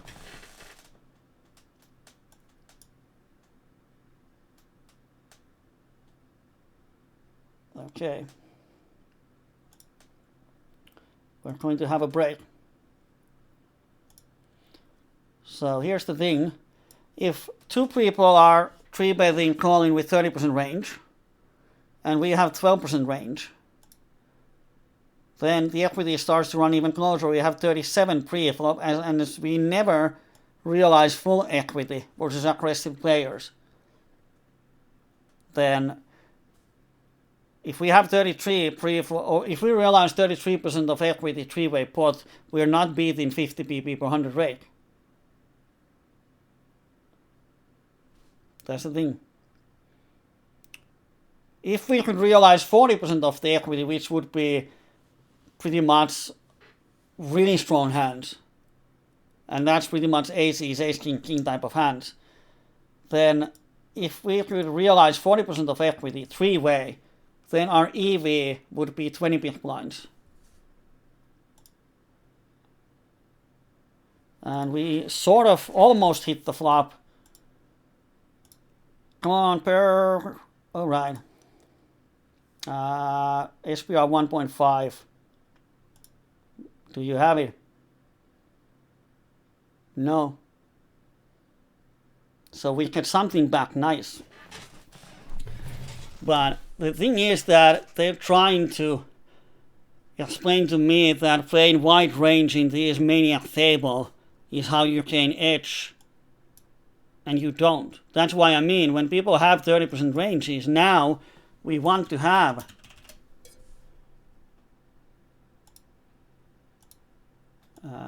hand like aces, ace king king, ace king queen queen. Now if we have these type of hands, now our pre-flop equity is 45%. And it's easier to realize that equity. I'm actually going to fold. That's a crappy hand. I thought that we were playing three-handed. And everyone is sitting out. So now the thing is that these are the hands that make money in these kind of games where there's wide ranges, huge spots on the flop. Oh, you don't see it here. And just playing those hands like people have played ace, jack, 7, 5, single suited. Going bananas. 30%. So there's no way they make money in the long run. And then it was like in four-way pot, 25. That's what I mean. In four ways, everyone has 25. And house takes 15 pp per 100, so where is your edge? The only way to gain edge is to wait for hands that have significant equity edge to beat the rate. And I mean, three ways, if we realize 40% equity, that's plus 20 big blinds. Rate is 15 big blinds per 100. So you need to have a lot of those situations.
Oh man.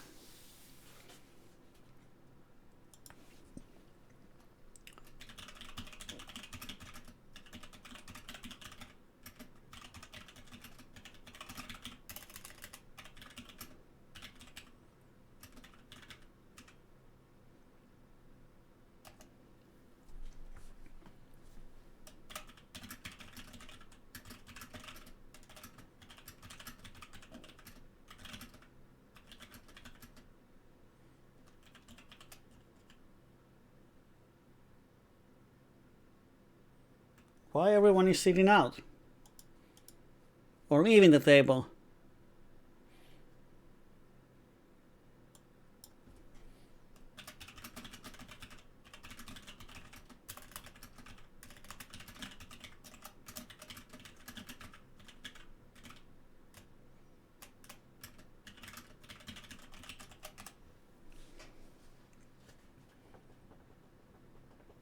Okay, now they're coming back. People are changing seats.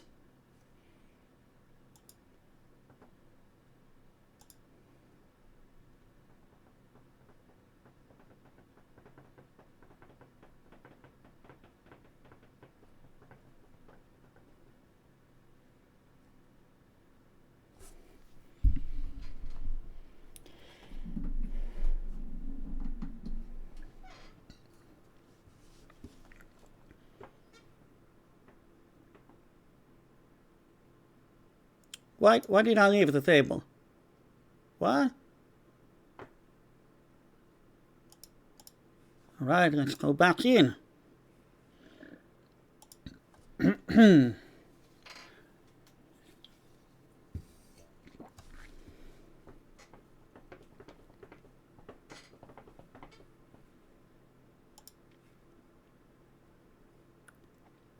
Alright, let's play for the last hour.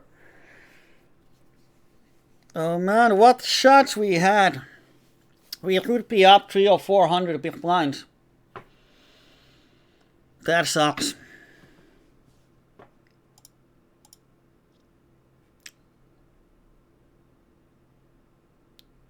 But we are down 110.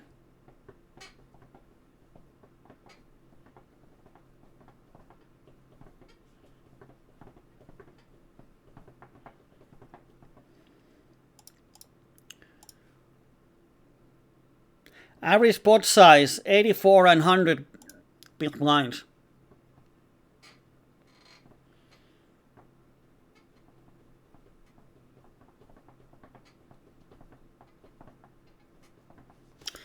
And a lot of action. Well, it's good for viewers. You have big hand on every hand is a big one here today.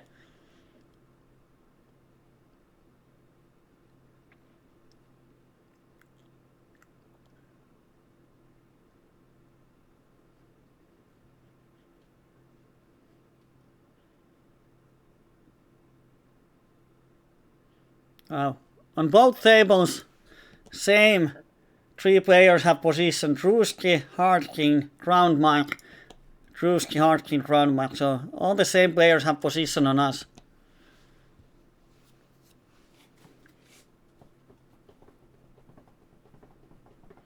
Should we change the seat?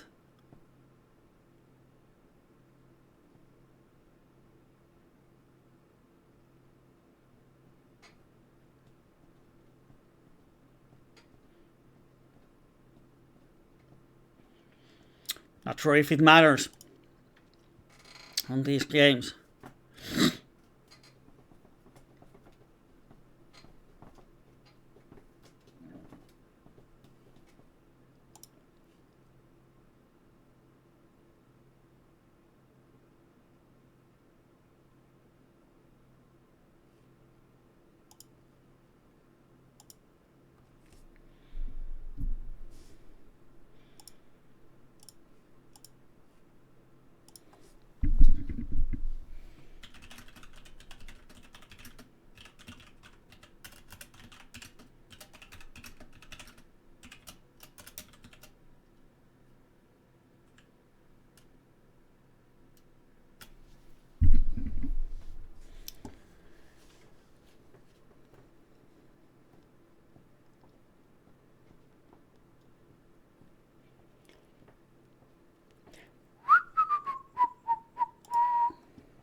I mean, Jesus Christ. Look at this. Bluffing the river with not flush blocker on paired board.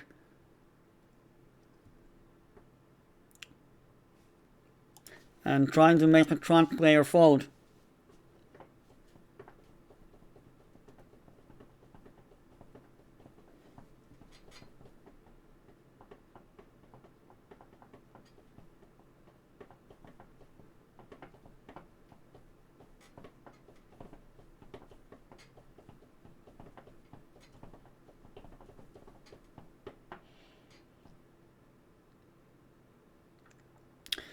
Why don't we get any cards? Are we waiting for big blind? Or what?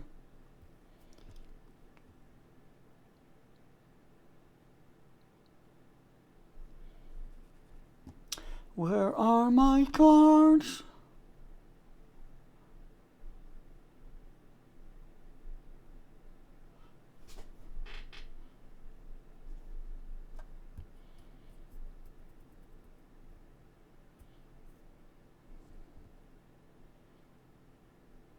But it's good for the scythe. I saw they're making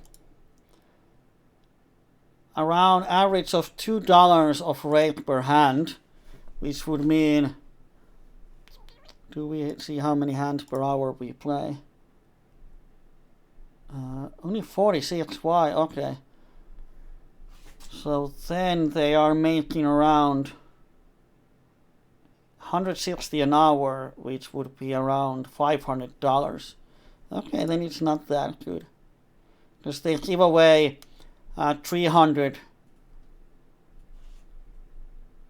$600 in participation bonuses and action player bonuses. So pretty much they're giving out what they do in raid. Alright. So it's break even for the scythe.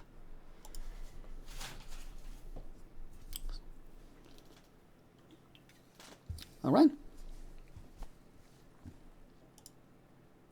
Yeah, I overestimated. I thought that we would play 70 hands an hour, but as every hand goes to river and showdown, then it's around 40 hands an hour at the moment.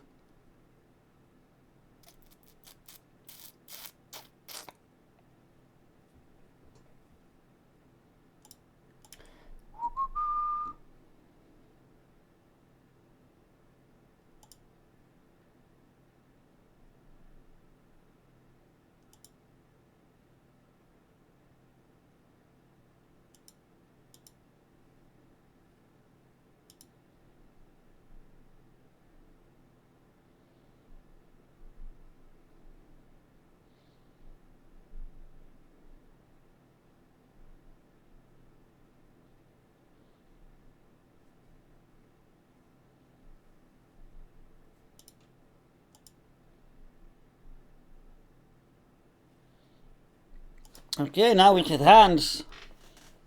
Just a crappy one on the right.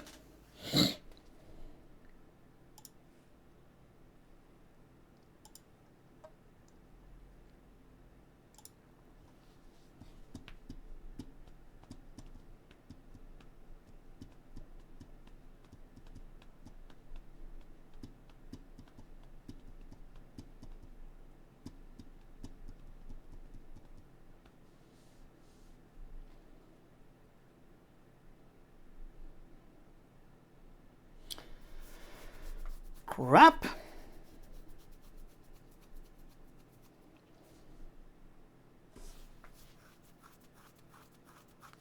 And just a casual 300, 400 BP pot on the left.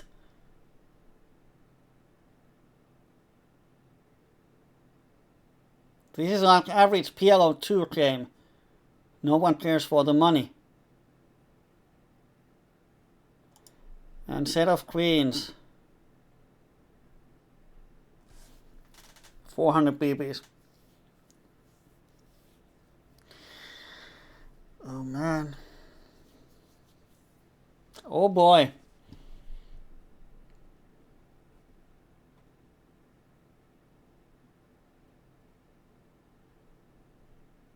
And we still haven't got hand on the left table.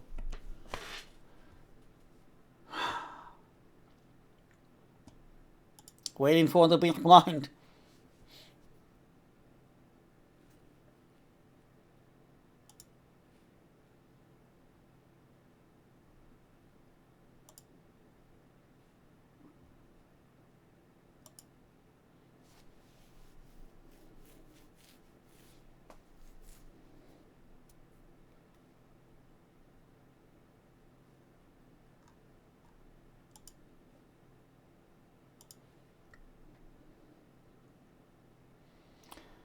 Do do do do do do do do.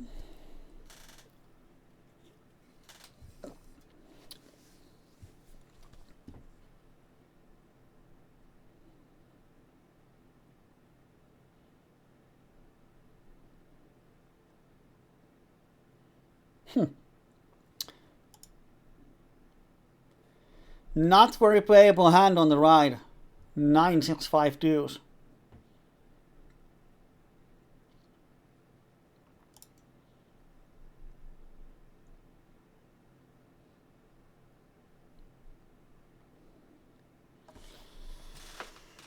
Da, da, da.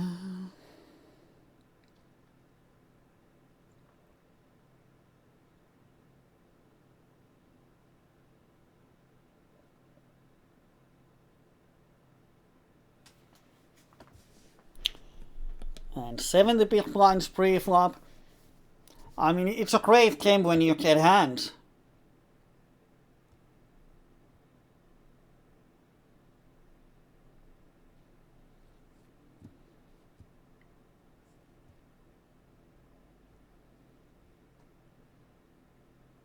Let me see, they're probably going to show the stats soon.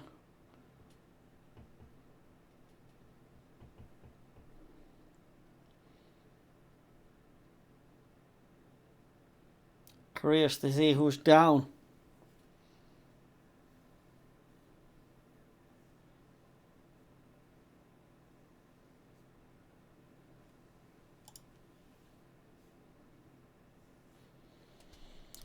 And wow, people shoving. I mean, this should be 5-3 or some kind of set with flush draw. But no idea how light people are stacking off.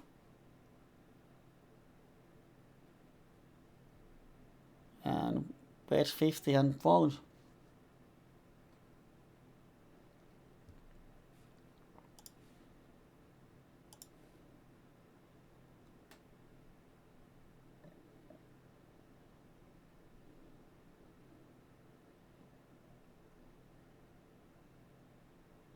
I'm actually going to fold because we have 2 3-betters here. And that's not a hand to be in 3-bet pot. But now they don't 3-bet. Wow, if you only knew what's going to happen.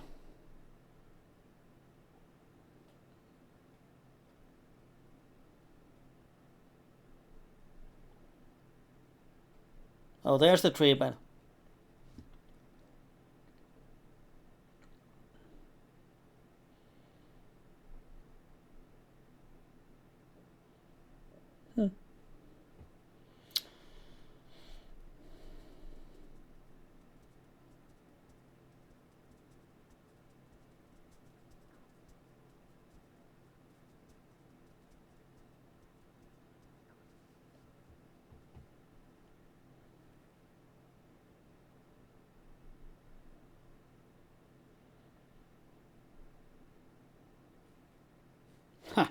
And on the other table, we had queens, and I almost thought that we were going to see the flop, but button decides to 3-bet.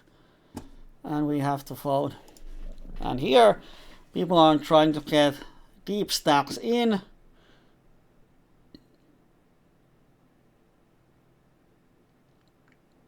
And they have 370 big blinds already on the middle. Oh man.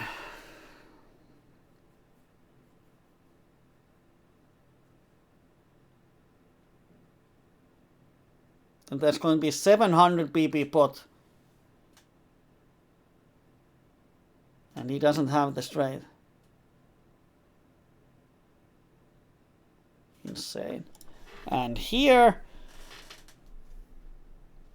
Hard King, they are playing 670 BB pot, and Hard King shoves the river with pure bluff, no blockers. And JDC goes down with Jack-High flush. I mean, so much value when you hit the flop, it's just you don't see the flop for cheap price. That's the problem.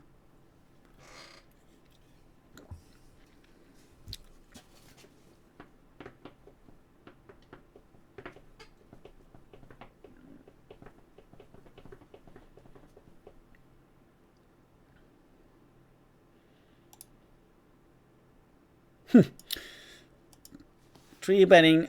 Here we had Queen Jack then 9, I limped. There's open call 3-bet, and we cannot call because if there's 4-bet it sucks. And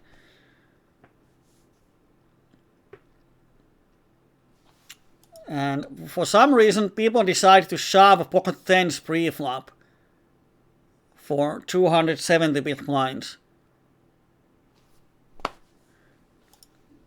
Okay, you can't gain edge that way when people want to shove pocket tens versus your aces. Jesus Christ.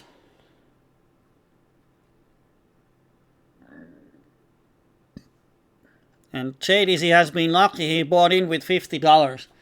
Now he has 1,000. Shoving 270 big blinds with pocket tens pre-flop. Well played. My VPIP is 20.45.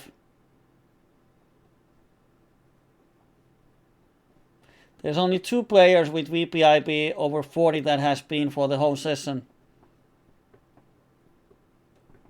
Yeah. I have the lowest VPIP because I don't put my stacks. Baljinyam, thanks for joining the dark side. Good choice. Good choice, mate.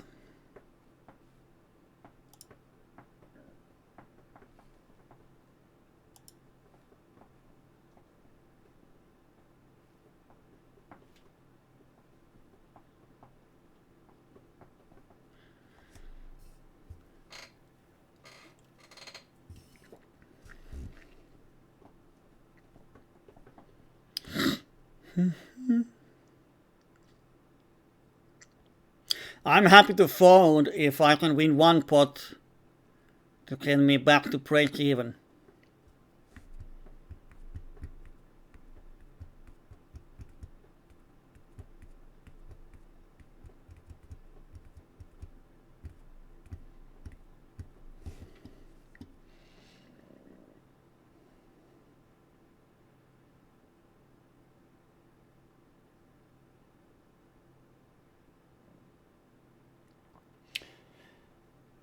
JDC 10-10-4-3 rainbow. He limped 3 bets and versus 4 bet he 5 bet shoves pre-flop versus Crown Mike's aces. Jesus Christ. Well, he has money to spew around.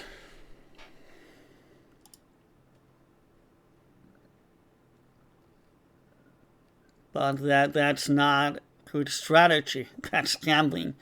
Pauline Hornsford, thanks for joining the dark side. Good choice. Okay, blind versus blind. Try middle pair. Let's see, he checks. I'm actually going to bet for protection when he checks.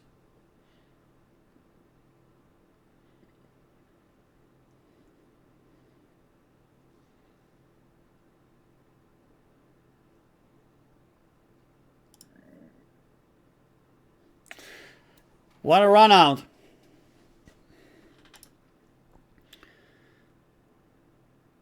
He calls with ace, cut shot and, okay. Cut shot and double flush draw. Alright, this is kind of hand that if someone 3-bets, we're going to get it in and just close our eyes.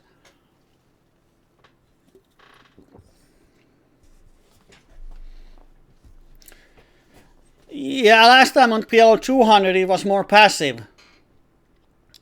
But this is the guy who shoves pocket tens pre-flop, so not much we can do. If I lose this one, I have to start asking how I can get more money because I'm running out. Not a horrible flop. We have overpair. And we are not, we need board to pair, and it pairs but to the 3. 8-7-3-4, cold calling 3-bet, winning with full house. Getting it in on the flop with just a pair. I mean,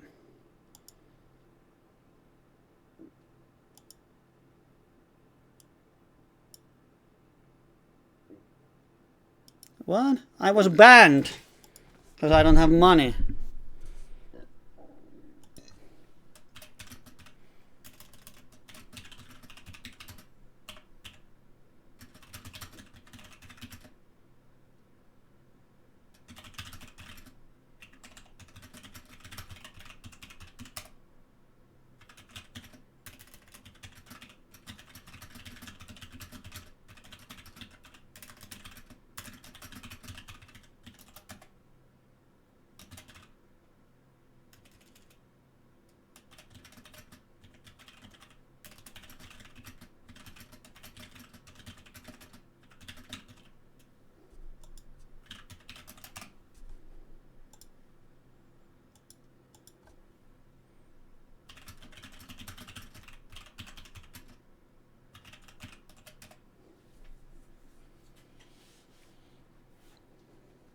I mean, Jesus fuck.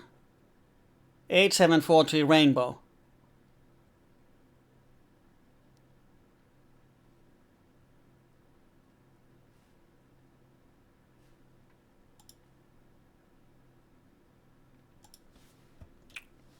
Fucking insane.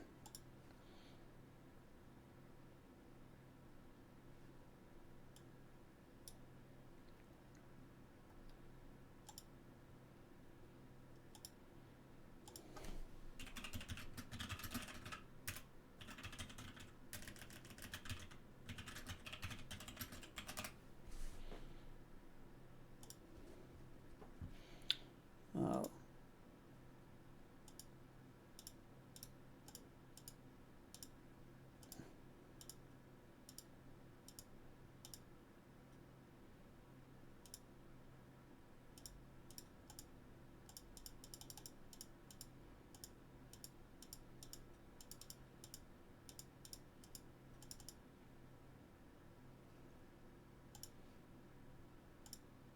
I need to wait for a minute to get back to the table.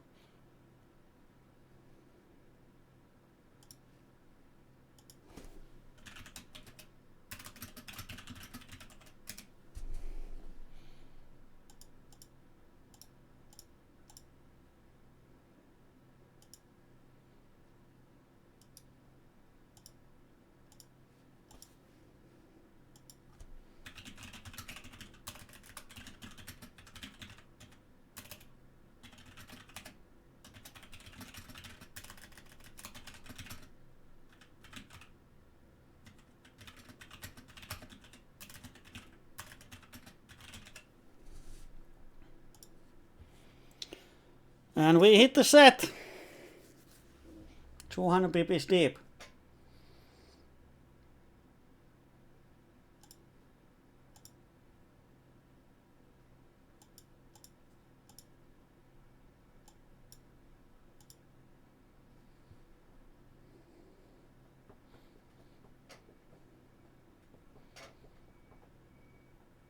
That's a nice turn.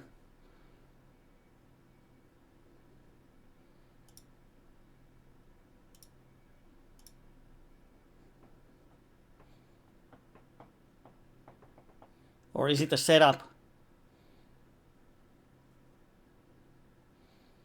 We're not going anywhere. He could have ace 10.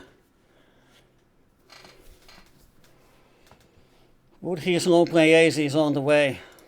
Well, we've seen people stack off with lighter hands, and when he thinks he don't have aces unless he slow rolls, but he could have ace 10 or a flush, but he folds and we get something back.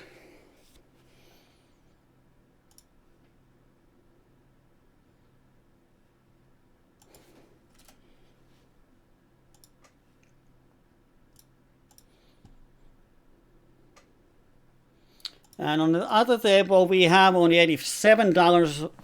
We'll be getting more back to full stack in a bit. But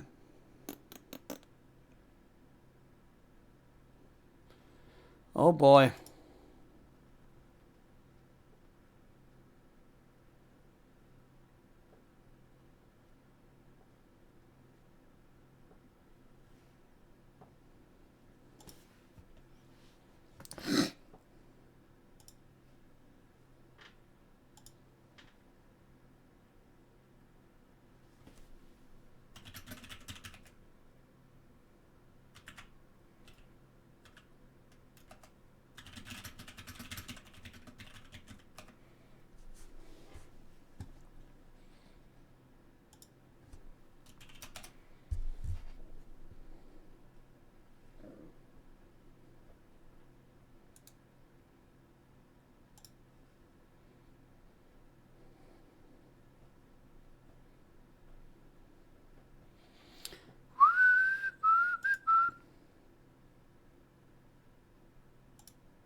Yeah, it's kind of dangerous, but then people are stacking off with any flush, any straight, so it's kind of spot that if he has aces, then just screw the variance, but the way people are, as we have seen, the way people are playing, the quality of stack of hand is way different than it would be in normal PLO. I mean, the same player cold called 3-bet with 8743 Rainbow, which is just horrible PLO, and then on the flop put another 100 big blinds with just a tri-bottom pair on a flush draw board, making runner on a full house and winning.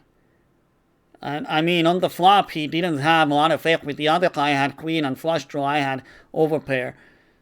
So I think he had like 10% equity on the flop. And just punting 200 big blind stack in. Winning it.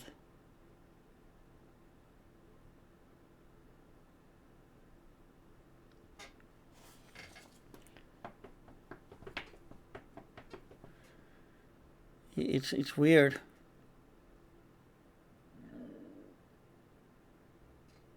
I mean, probably if you had a good bankroll, the way to play these games with max EV is just 4-bet a lot of strong hands, like the top 10% of hands, as people seems to stack off with super weird hands. Like here, 100 BPs in with just queen high flush draw and overpair, and bottom sets gets paid.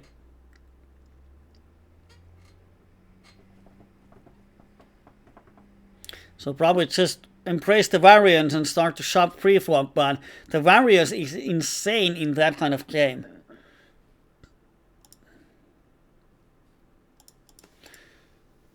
So the question is that you want that variance. None.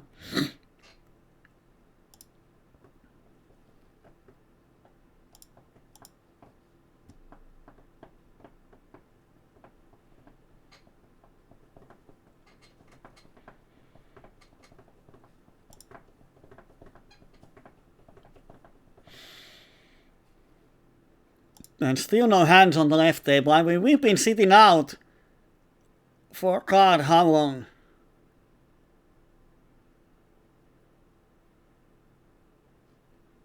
Well, at least we don't lose to suckouts when we're sitting out. But, Jesus. Oh, man.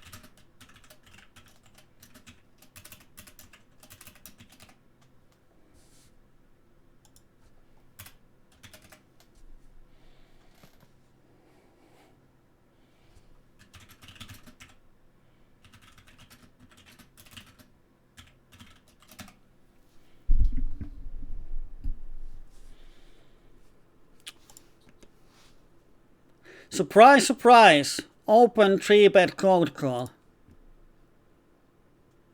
Now we would have hit it, but I mean, 80 big blind pot on the flop with this hand, it's just gambling.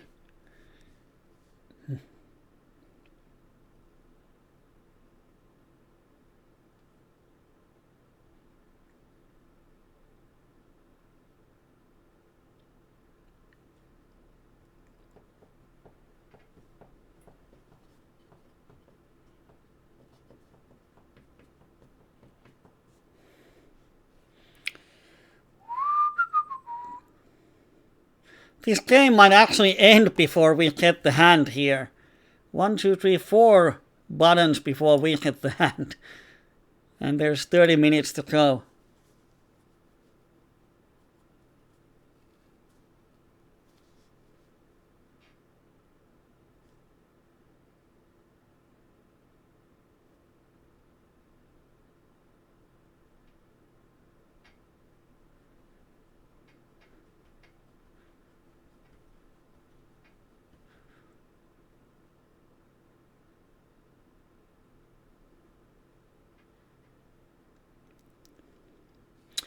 Wow.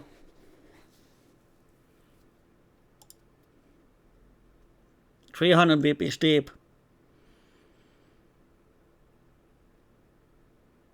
Two pairs.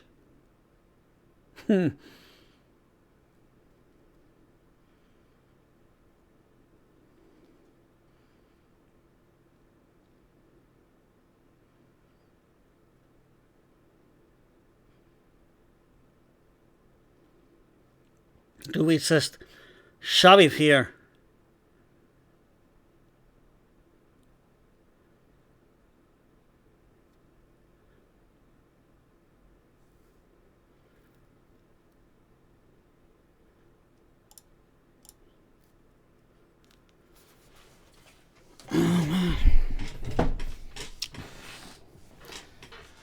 Jack on the turn would be nice. Ace would be even nicer.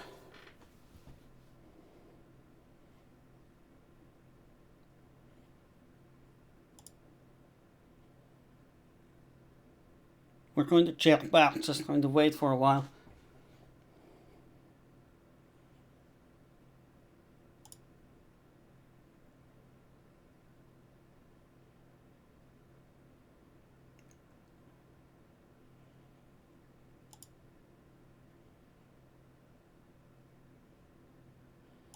I mean, this has to qualify for Stakov versus this player.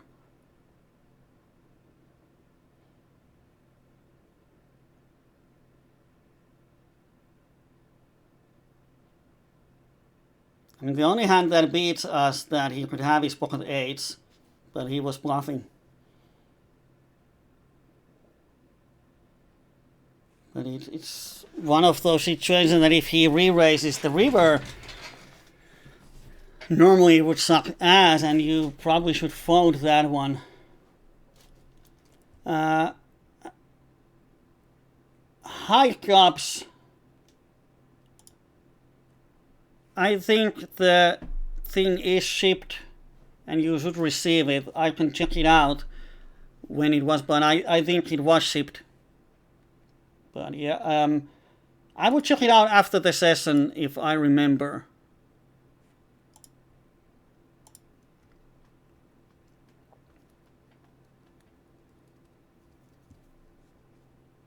Not sure what has happened, but I will write it down so I will check the situation of that thing.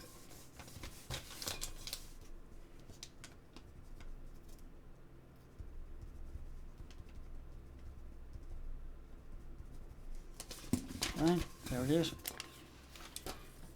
Still no hands on the left. But we are down $80 only at the moment. After those, losing 3 times with the best hand, that might be an achievement.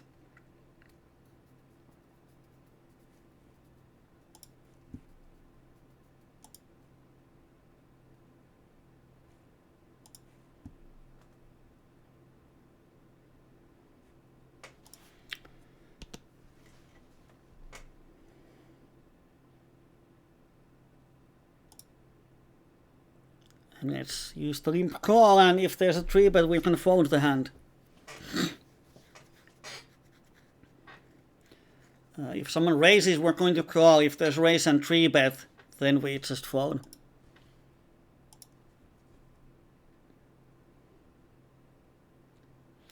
Not our flop. Could we actually go for 1/3? As a semi-bluff.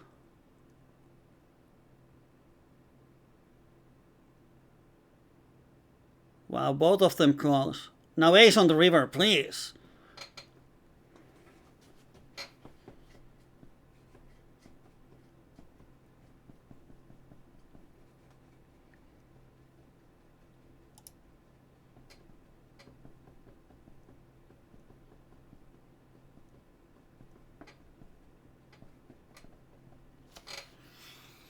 I don't think we can call even versus acro player, because, I mean, someone has to have something.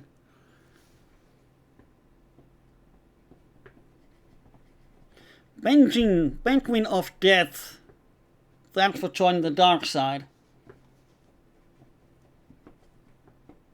Good choice, mate. Good choice. Oh, we got a hand on the left. And there's open 3-bet, min 4-bet, cold call 4-bet. What the fuck is going on this table? Oh, it's open call 3-bet, min 4-bet, cold calling 4-bet, calling 4-bet. And 130 big blinds on the middle.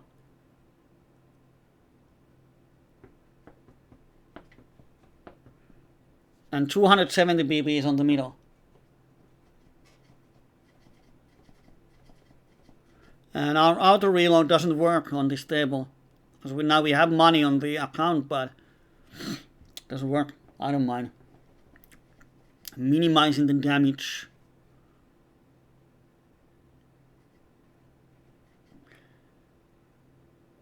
What the fuck? Calling the turn shove with ace 6-8-8. And this guy had $1,000 stack.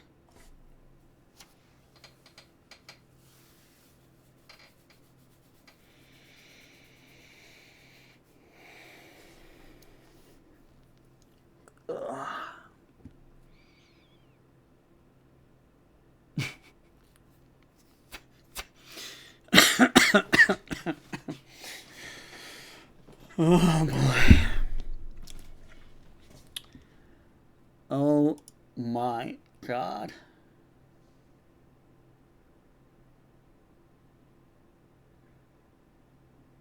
GG side just cruised. I think there's typo what it means. But yeah, probably still. Okay, has he break the terms and conditions?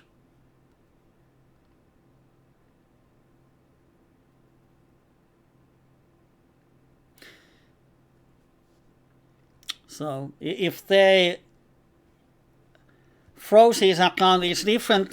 Whoa. It's different that they froze the account and they take the balance out. That's site crushed. Okay, well, if the site crashes and therefore the balance goes to 0, it will come back. Then it takes time. Then it's not a problem. If it happens to everyone, they will get it back because they have backup servers for that. And so if it's crashing down, then no worries, the money is coming back. So don't worry about that. It happens every now and then when servers just crash down and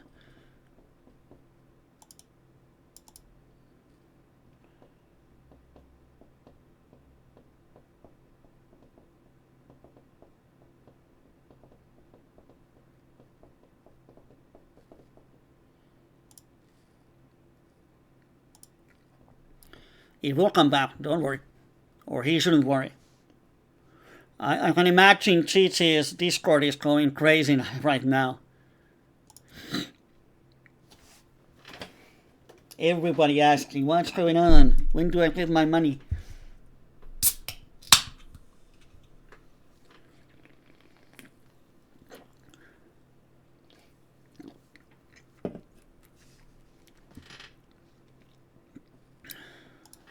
One of the smallest flop sizes today, only $15.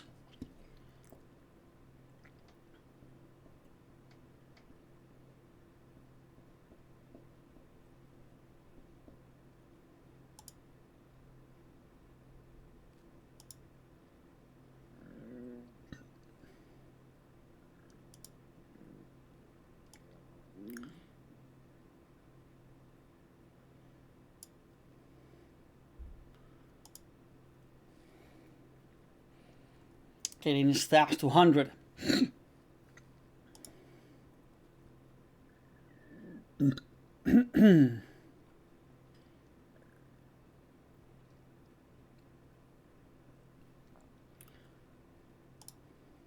What? We have a limp pot here. Limp complete check. It's weird. Sometimes we have 300 BP flops, and now we have 4 BP flops. Are people tired of gambling? Do we finally go back to poker?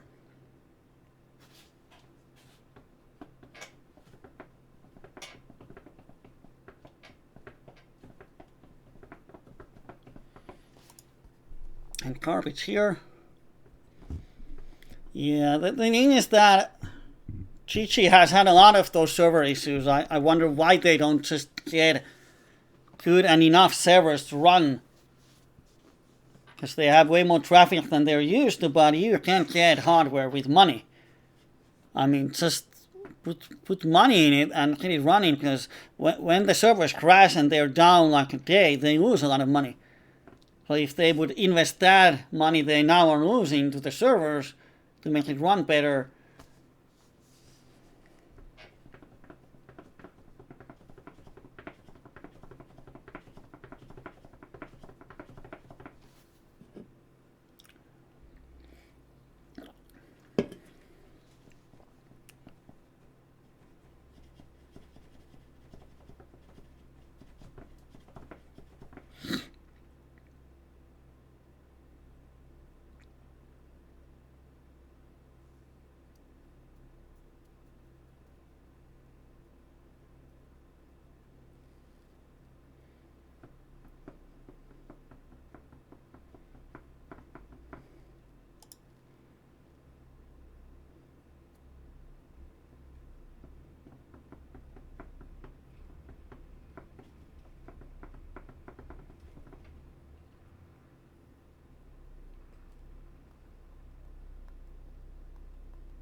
Da, da, da, da, da, da, da, da, da.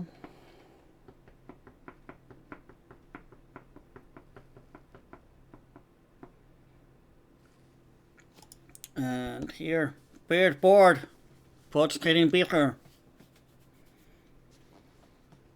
And Harkin was bluffing. Man, he's down a lot today.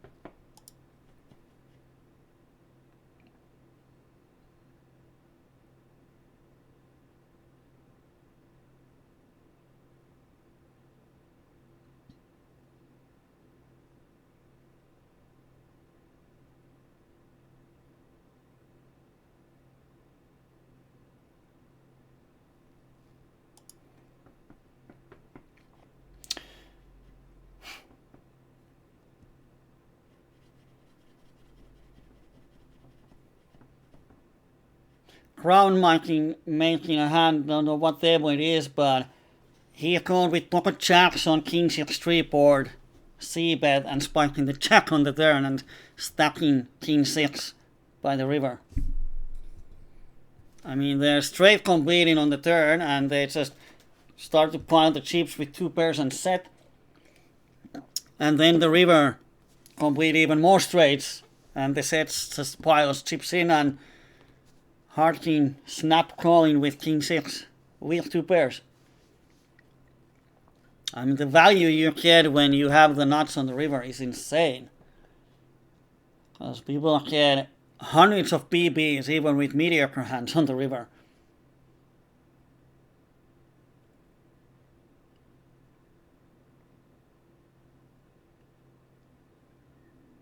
Pretty insane. But we don't get playable hands on either table.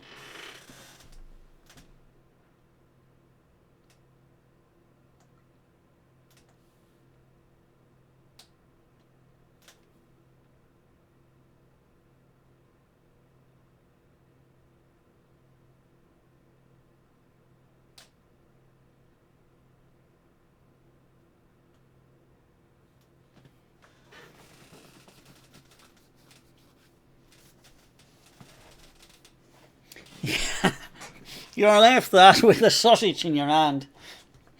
Oh man, they should have the emote there with Daniel with the sausage in hand, going crazy. That would be the greatest trolling ever.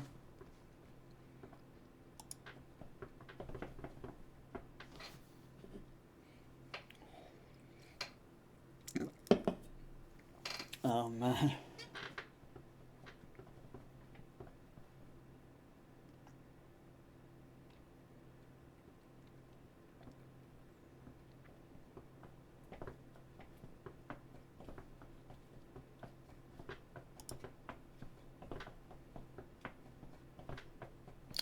Three or four poker.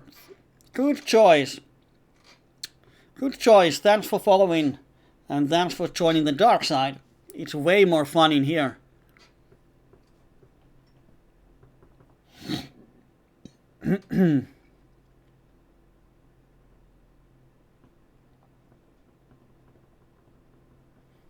Lorenzo is calling me out on the table chat and then on the Twitch that I have the lowest VPIP. I know.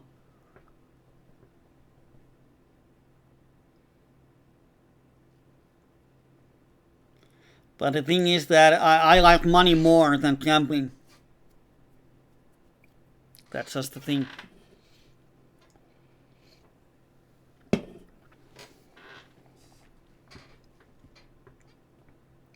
I'm not here to entertain anyone as my main priority. My main priority is to make money. And then entertain people while doing it. And having VPIP over 30 on these tables is not making money.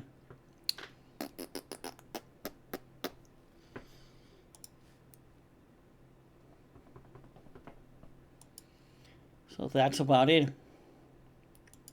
That's the story.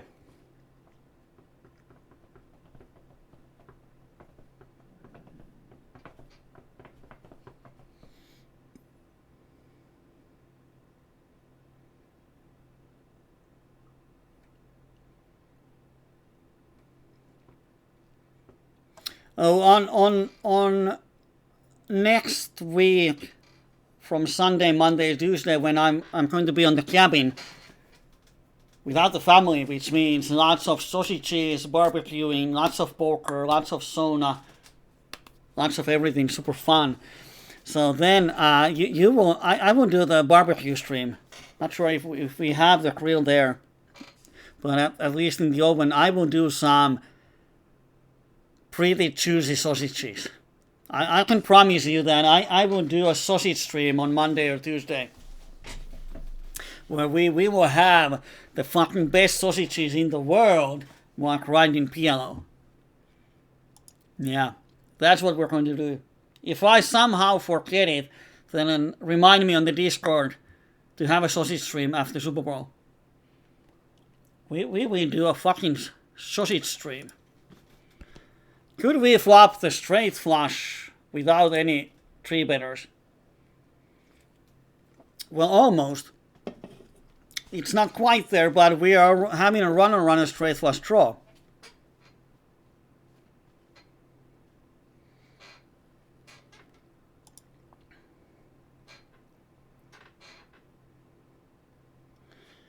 And hard king pots. When he calls, I think we can get away. Because even versus bluffing range, like this is the river, we have to call the river then. And I think it's quite thin when we have this player. I think ace king would win here. If we just knew that would be the river. No king 7, wow. And snap card, probably pocket tens. So we got away.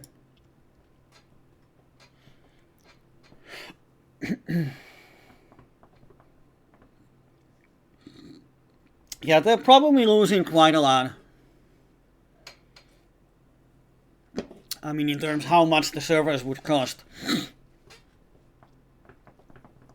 And then, of course, every time the server crashes, it doesn't really improve the reliability and how people see the site. Because if you have a lot of server problems, it's definitely going to affect, at least to some players that they might not want to play there for a while. Or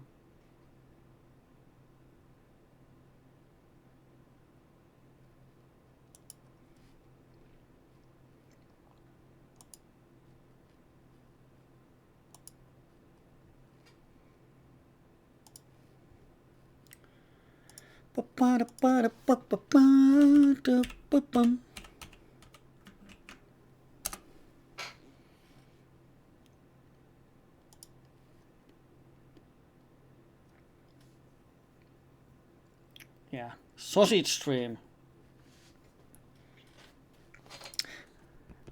King Queen 9 deuce.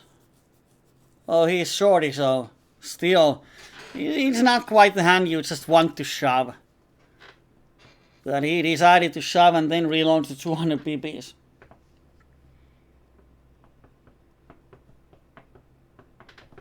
And someone folded king's preflop.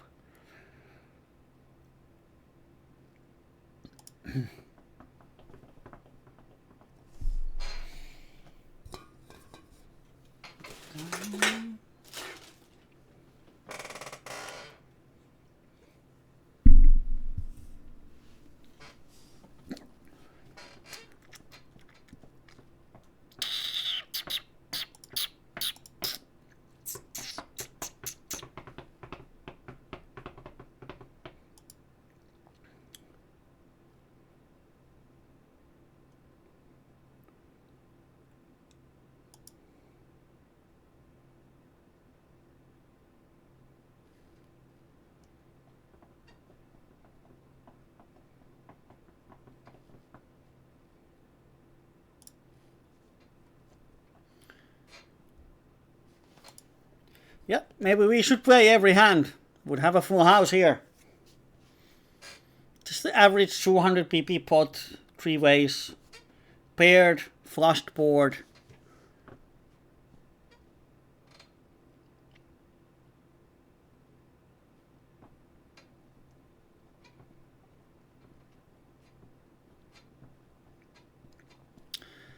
And we'll get this crap.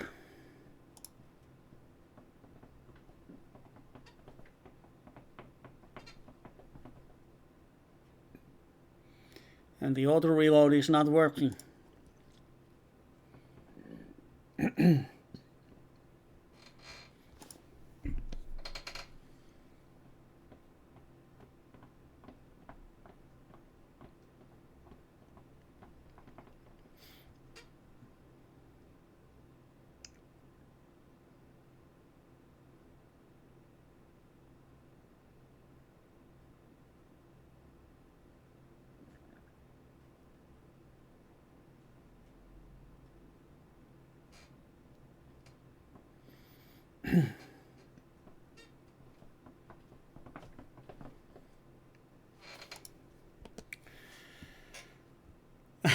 Three bet, 4 bet from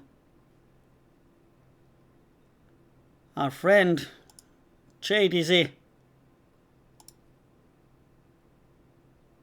who shoved 10-10 for 3 rainbow, 200 pp's deep, pre-flop.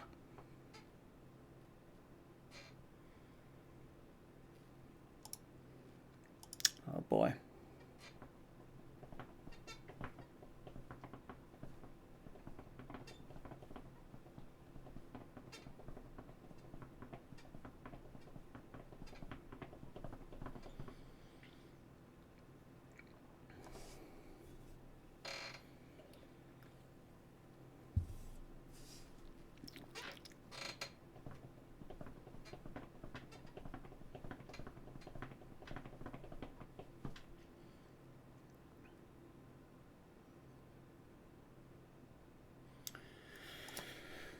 Oh man.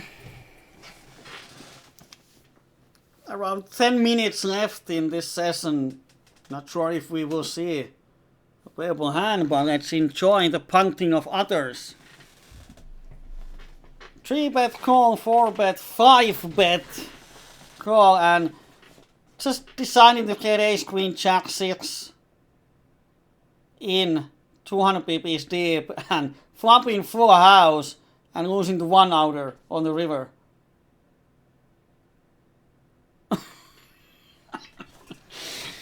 Jesus, from what it serves him, why would you shove 200 BBs in with ace queen jack 6 versus Kai, who 4-bets only aces? Or 3-bets mostly aces. Why do you want to 4-bet?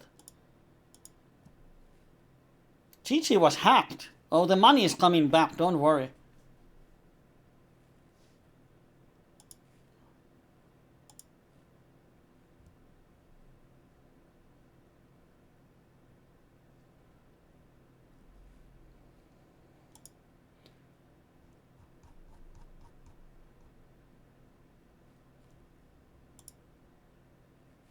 And yeah, I mean, the plan is that we can call a raise, but I don't want to play 3-bet pot with that hand. We could gamble for sure, but it's not for me.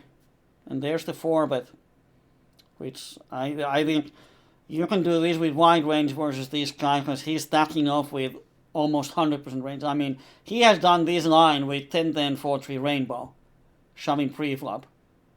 He's just punting stacks. And he had over 1,000. And now he has aces. Oh man. We would have won with this garbage hand. And now he gets lucky and gets some back.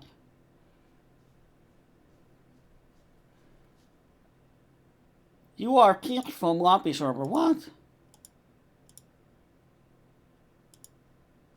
Why am I kicked?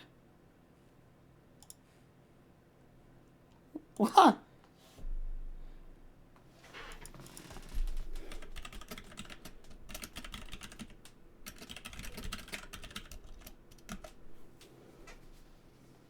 What?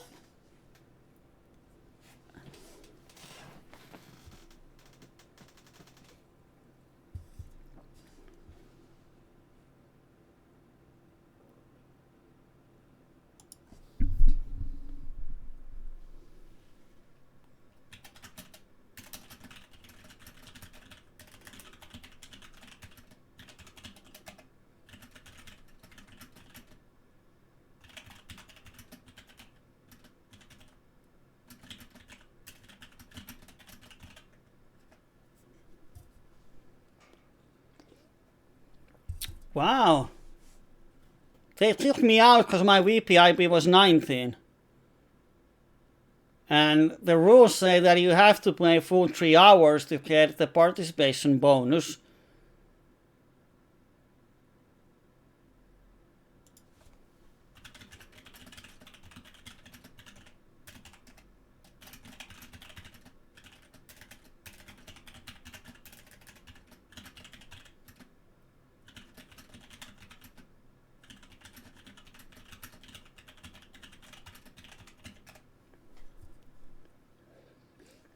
And I am 10 minutes short of playing the full session, so now I'm on the Discord.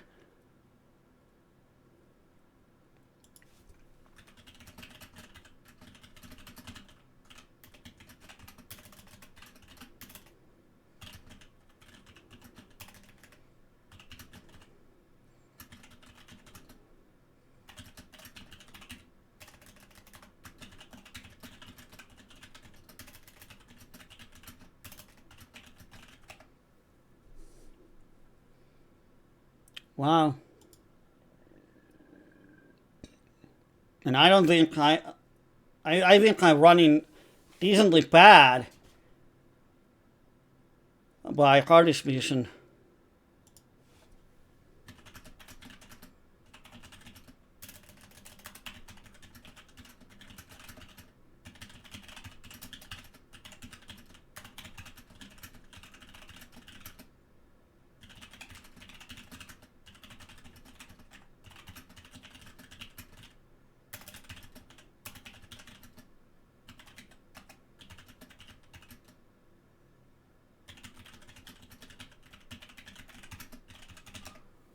Wow.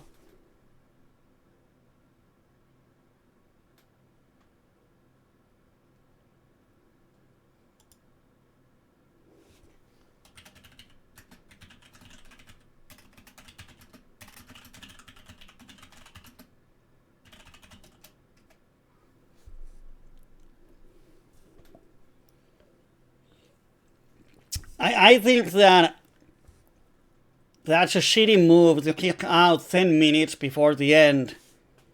Because the rules didn't say anything about minimum VPIP. It says that you need to have at least 25 to get invited back again.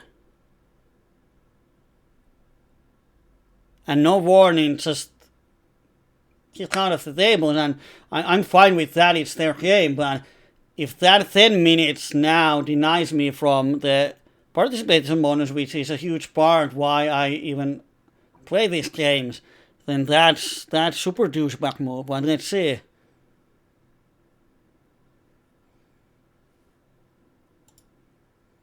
Wow.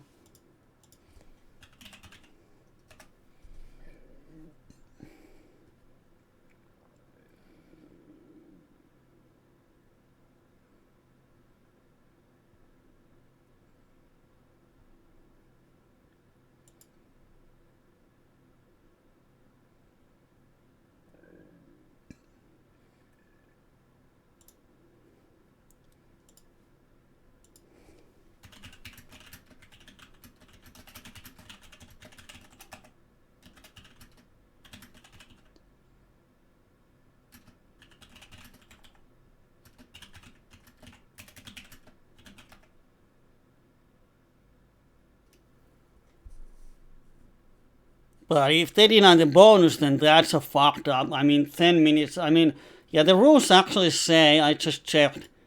I'm going to put it here. The rules say that players must maintain 25% average VPIP or greater during each show. But it doesn't say what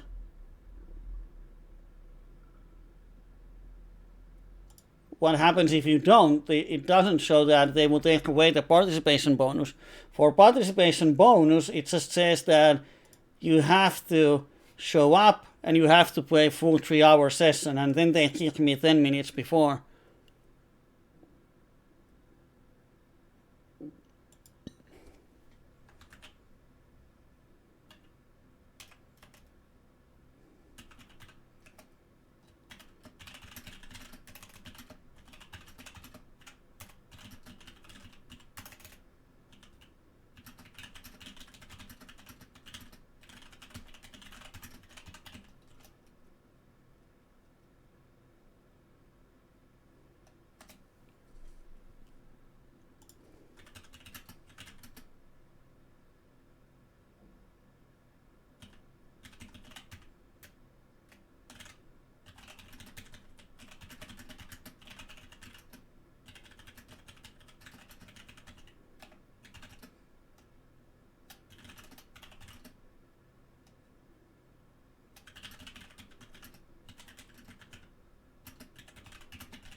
Wow.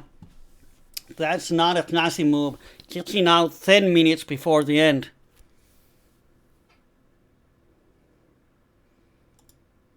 So if they kick me out 10 minutes just to deny the participation bonus, then that's super shitty move.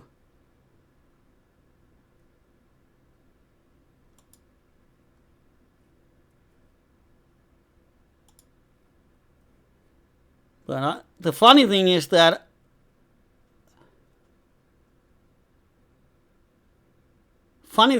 I haven't got any response from the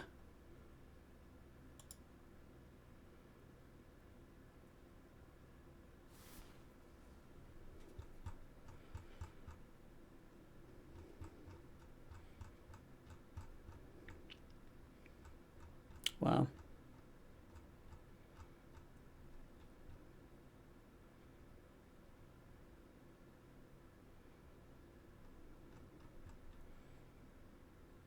So I had 31 VPIP last time.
I don't know.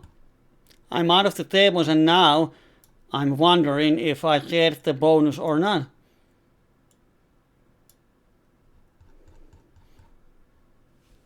So I get it that they kick out. They won, and it says that we won VPIP 25, but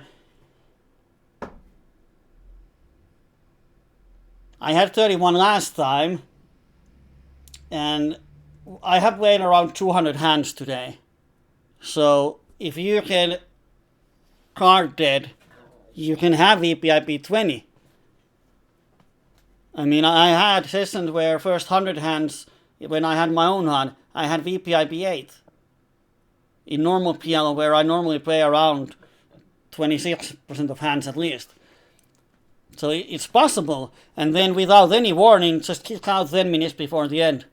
And now if they have the participation bonus, that's a sausage move. And now the owner of the site hasn't replied. I asked on the Twitch, I asked on the Discord.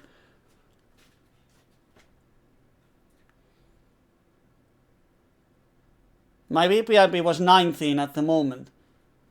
But it's on those tables, in my opinion, it would be stupid to have VPIP 30. Last session when I was called out constantly, I had 31 in the end. And I was totally card dead for first 1.5 hours. But no one watched the stream, they just called me out. But I mean, if I get the participation bonus, I'm fine with that. But if they actually kick out 10 minutes before the end, so that they could deny the bonus due to that 10 minutes, because technically I wasn't there for the full show.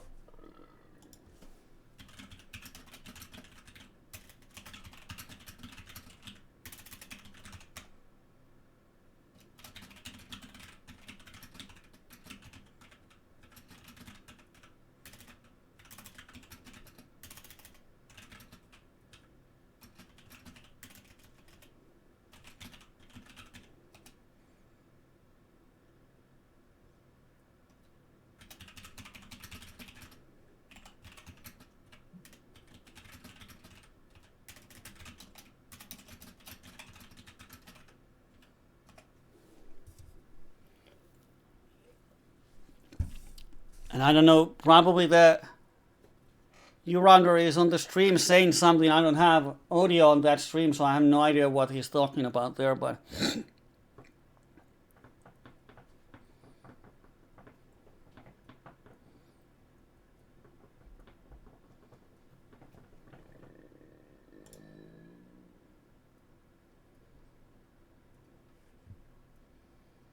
so what good does it do for the game if you kick out one player? It doesn't increase the action.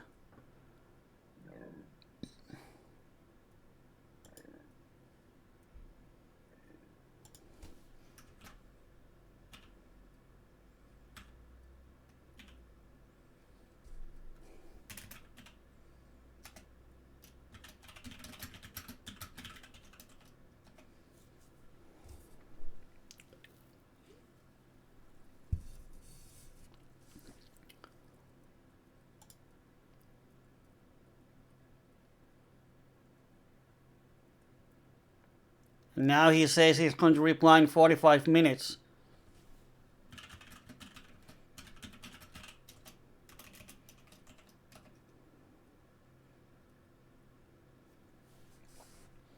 Just can't say yes or no. Fuck me. That was pretty unfortunate end for this stream.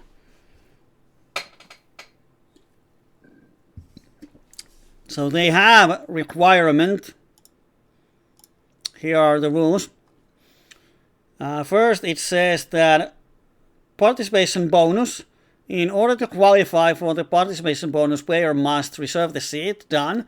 Play all tables. Done. Participate full show.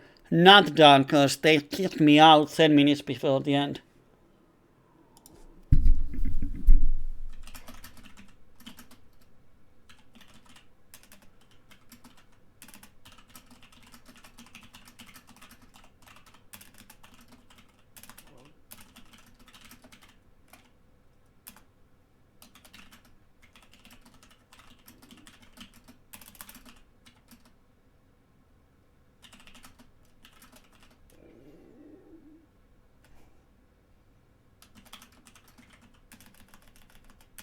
And now they moderated my response.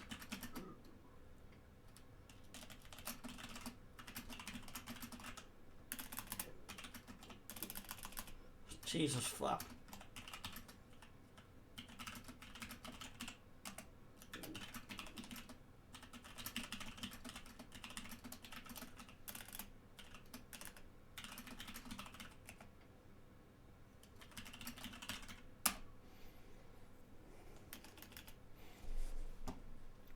Yeah, Rounder said that no bonus will be given if session is not completed, of course. So he kicked me out.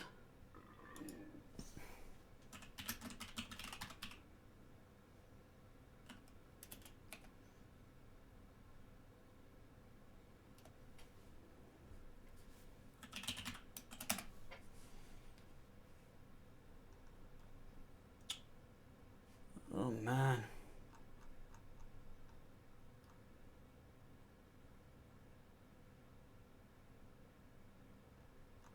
And now they're saying that it's going to be 4-hour session.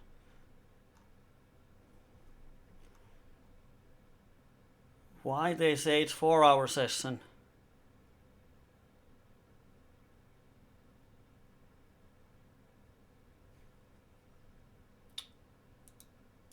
Jesus.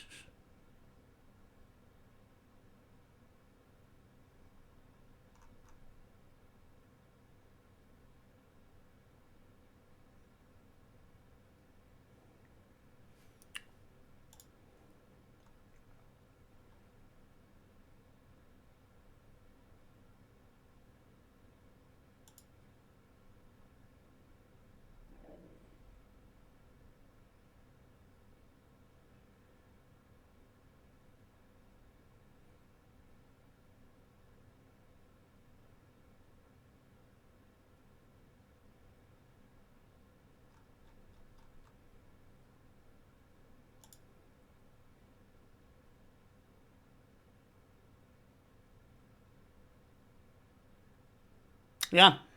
Okay, now they say it's a 4-hour session. All the previous sessions, or at least where I was, it was 3 hours, and it doesn't say anywhere that it's going to be 4 hours.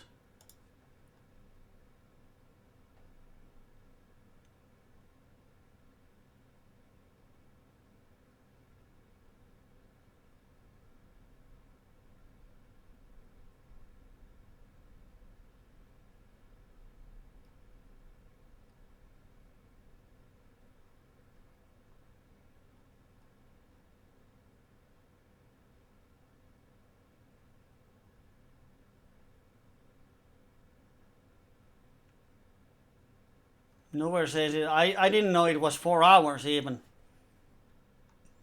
So they changed the duration.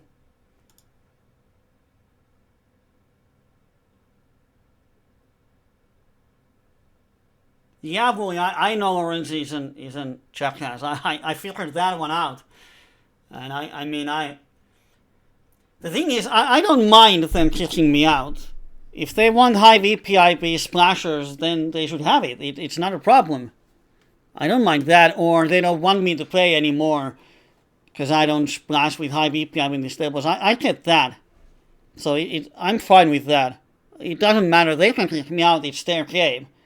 But now the thing is that they kick me out so they don't have to pay me the participation bonus. That's a douchebag move. I mean, kicking out in the middle of session when the table is not even full, it doesn't generate any more action. It just kills a bit action. It's one player less, even if I play only 1 out of 5 hands. So I think the reason they kick is to show that we don't appreciate side players and to save $50. And now the thing is that I'm going to post a lot of shit about the site to every social media I have, and I do have few followers, so at least it gets some publicity. So if that $50 is worth all the bad publicity about them, that's their choice. But in my mind, that's a dick-ass move. That's a sausage move. That's when you have a huge ass sausage in your hand and you just whack out of someone.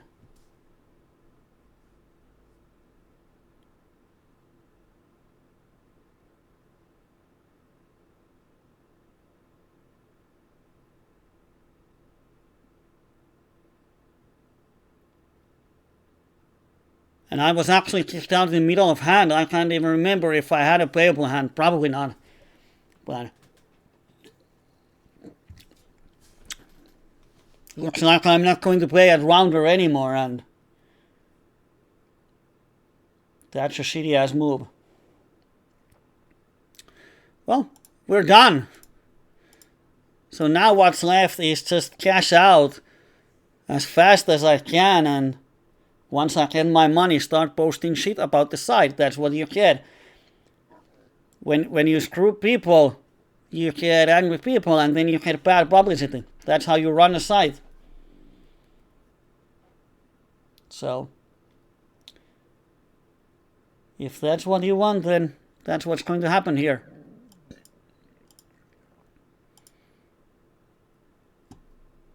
So, anyway, I'm off.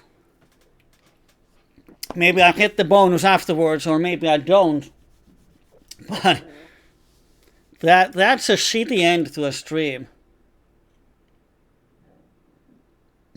That's a shitty end, and it was.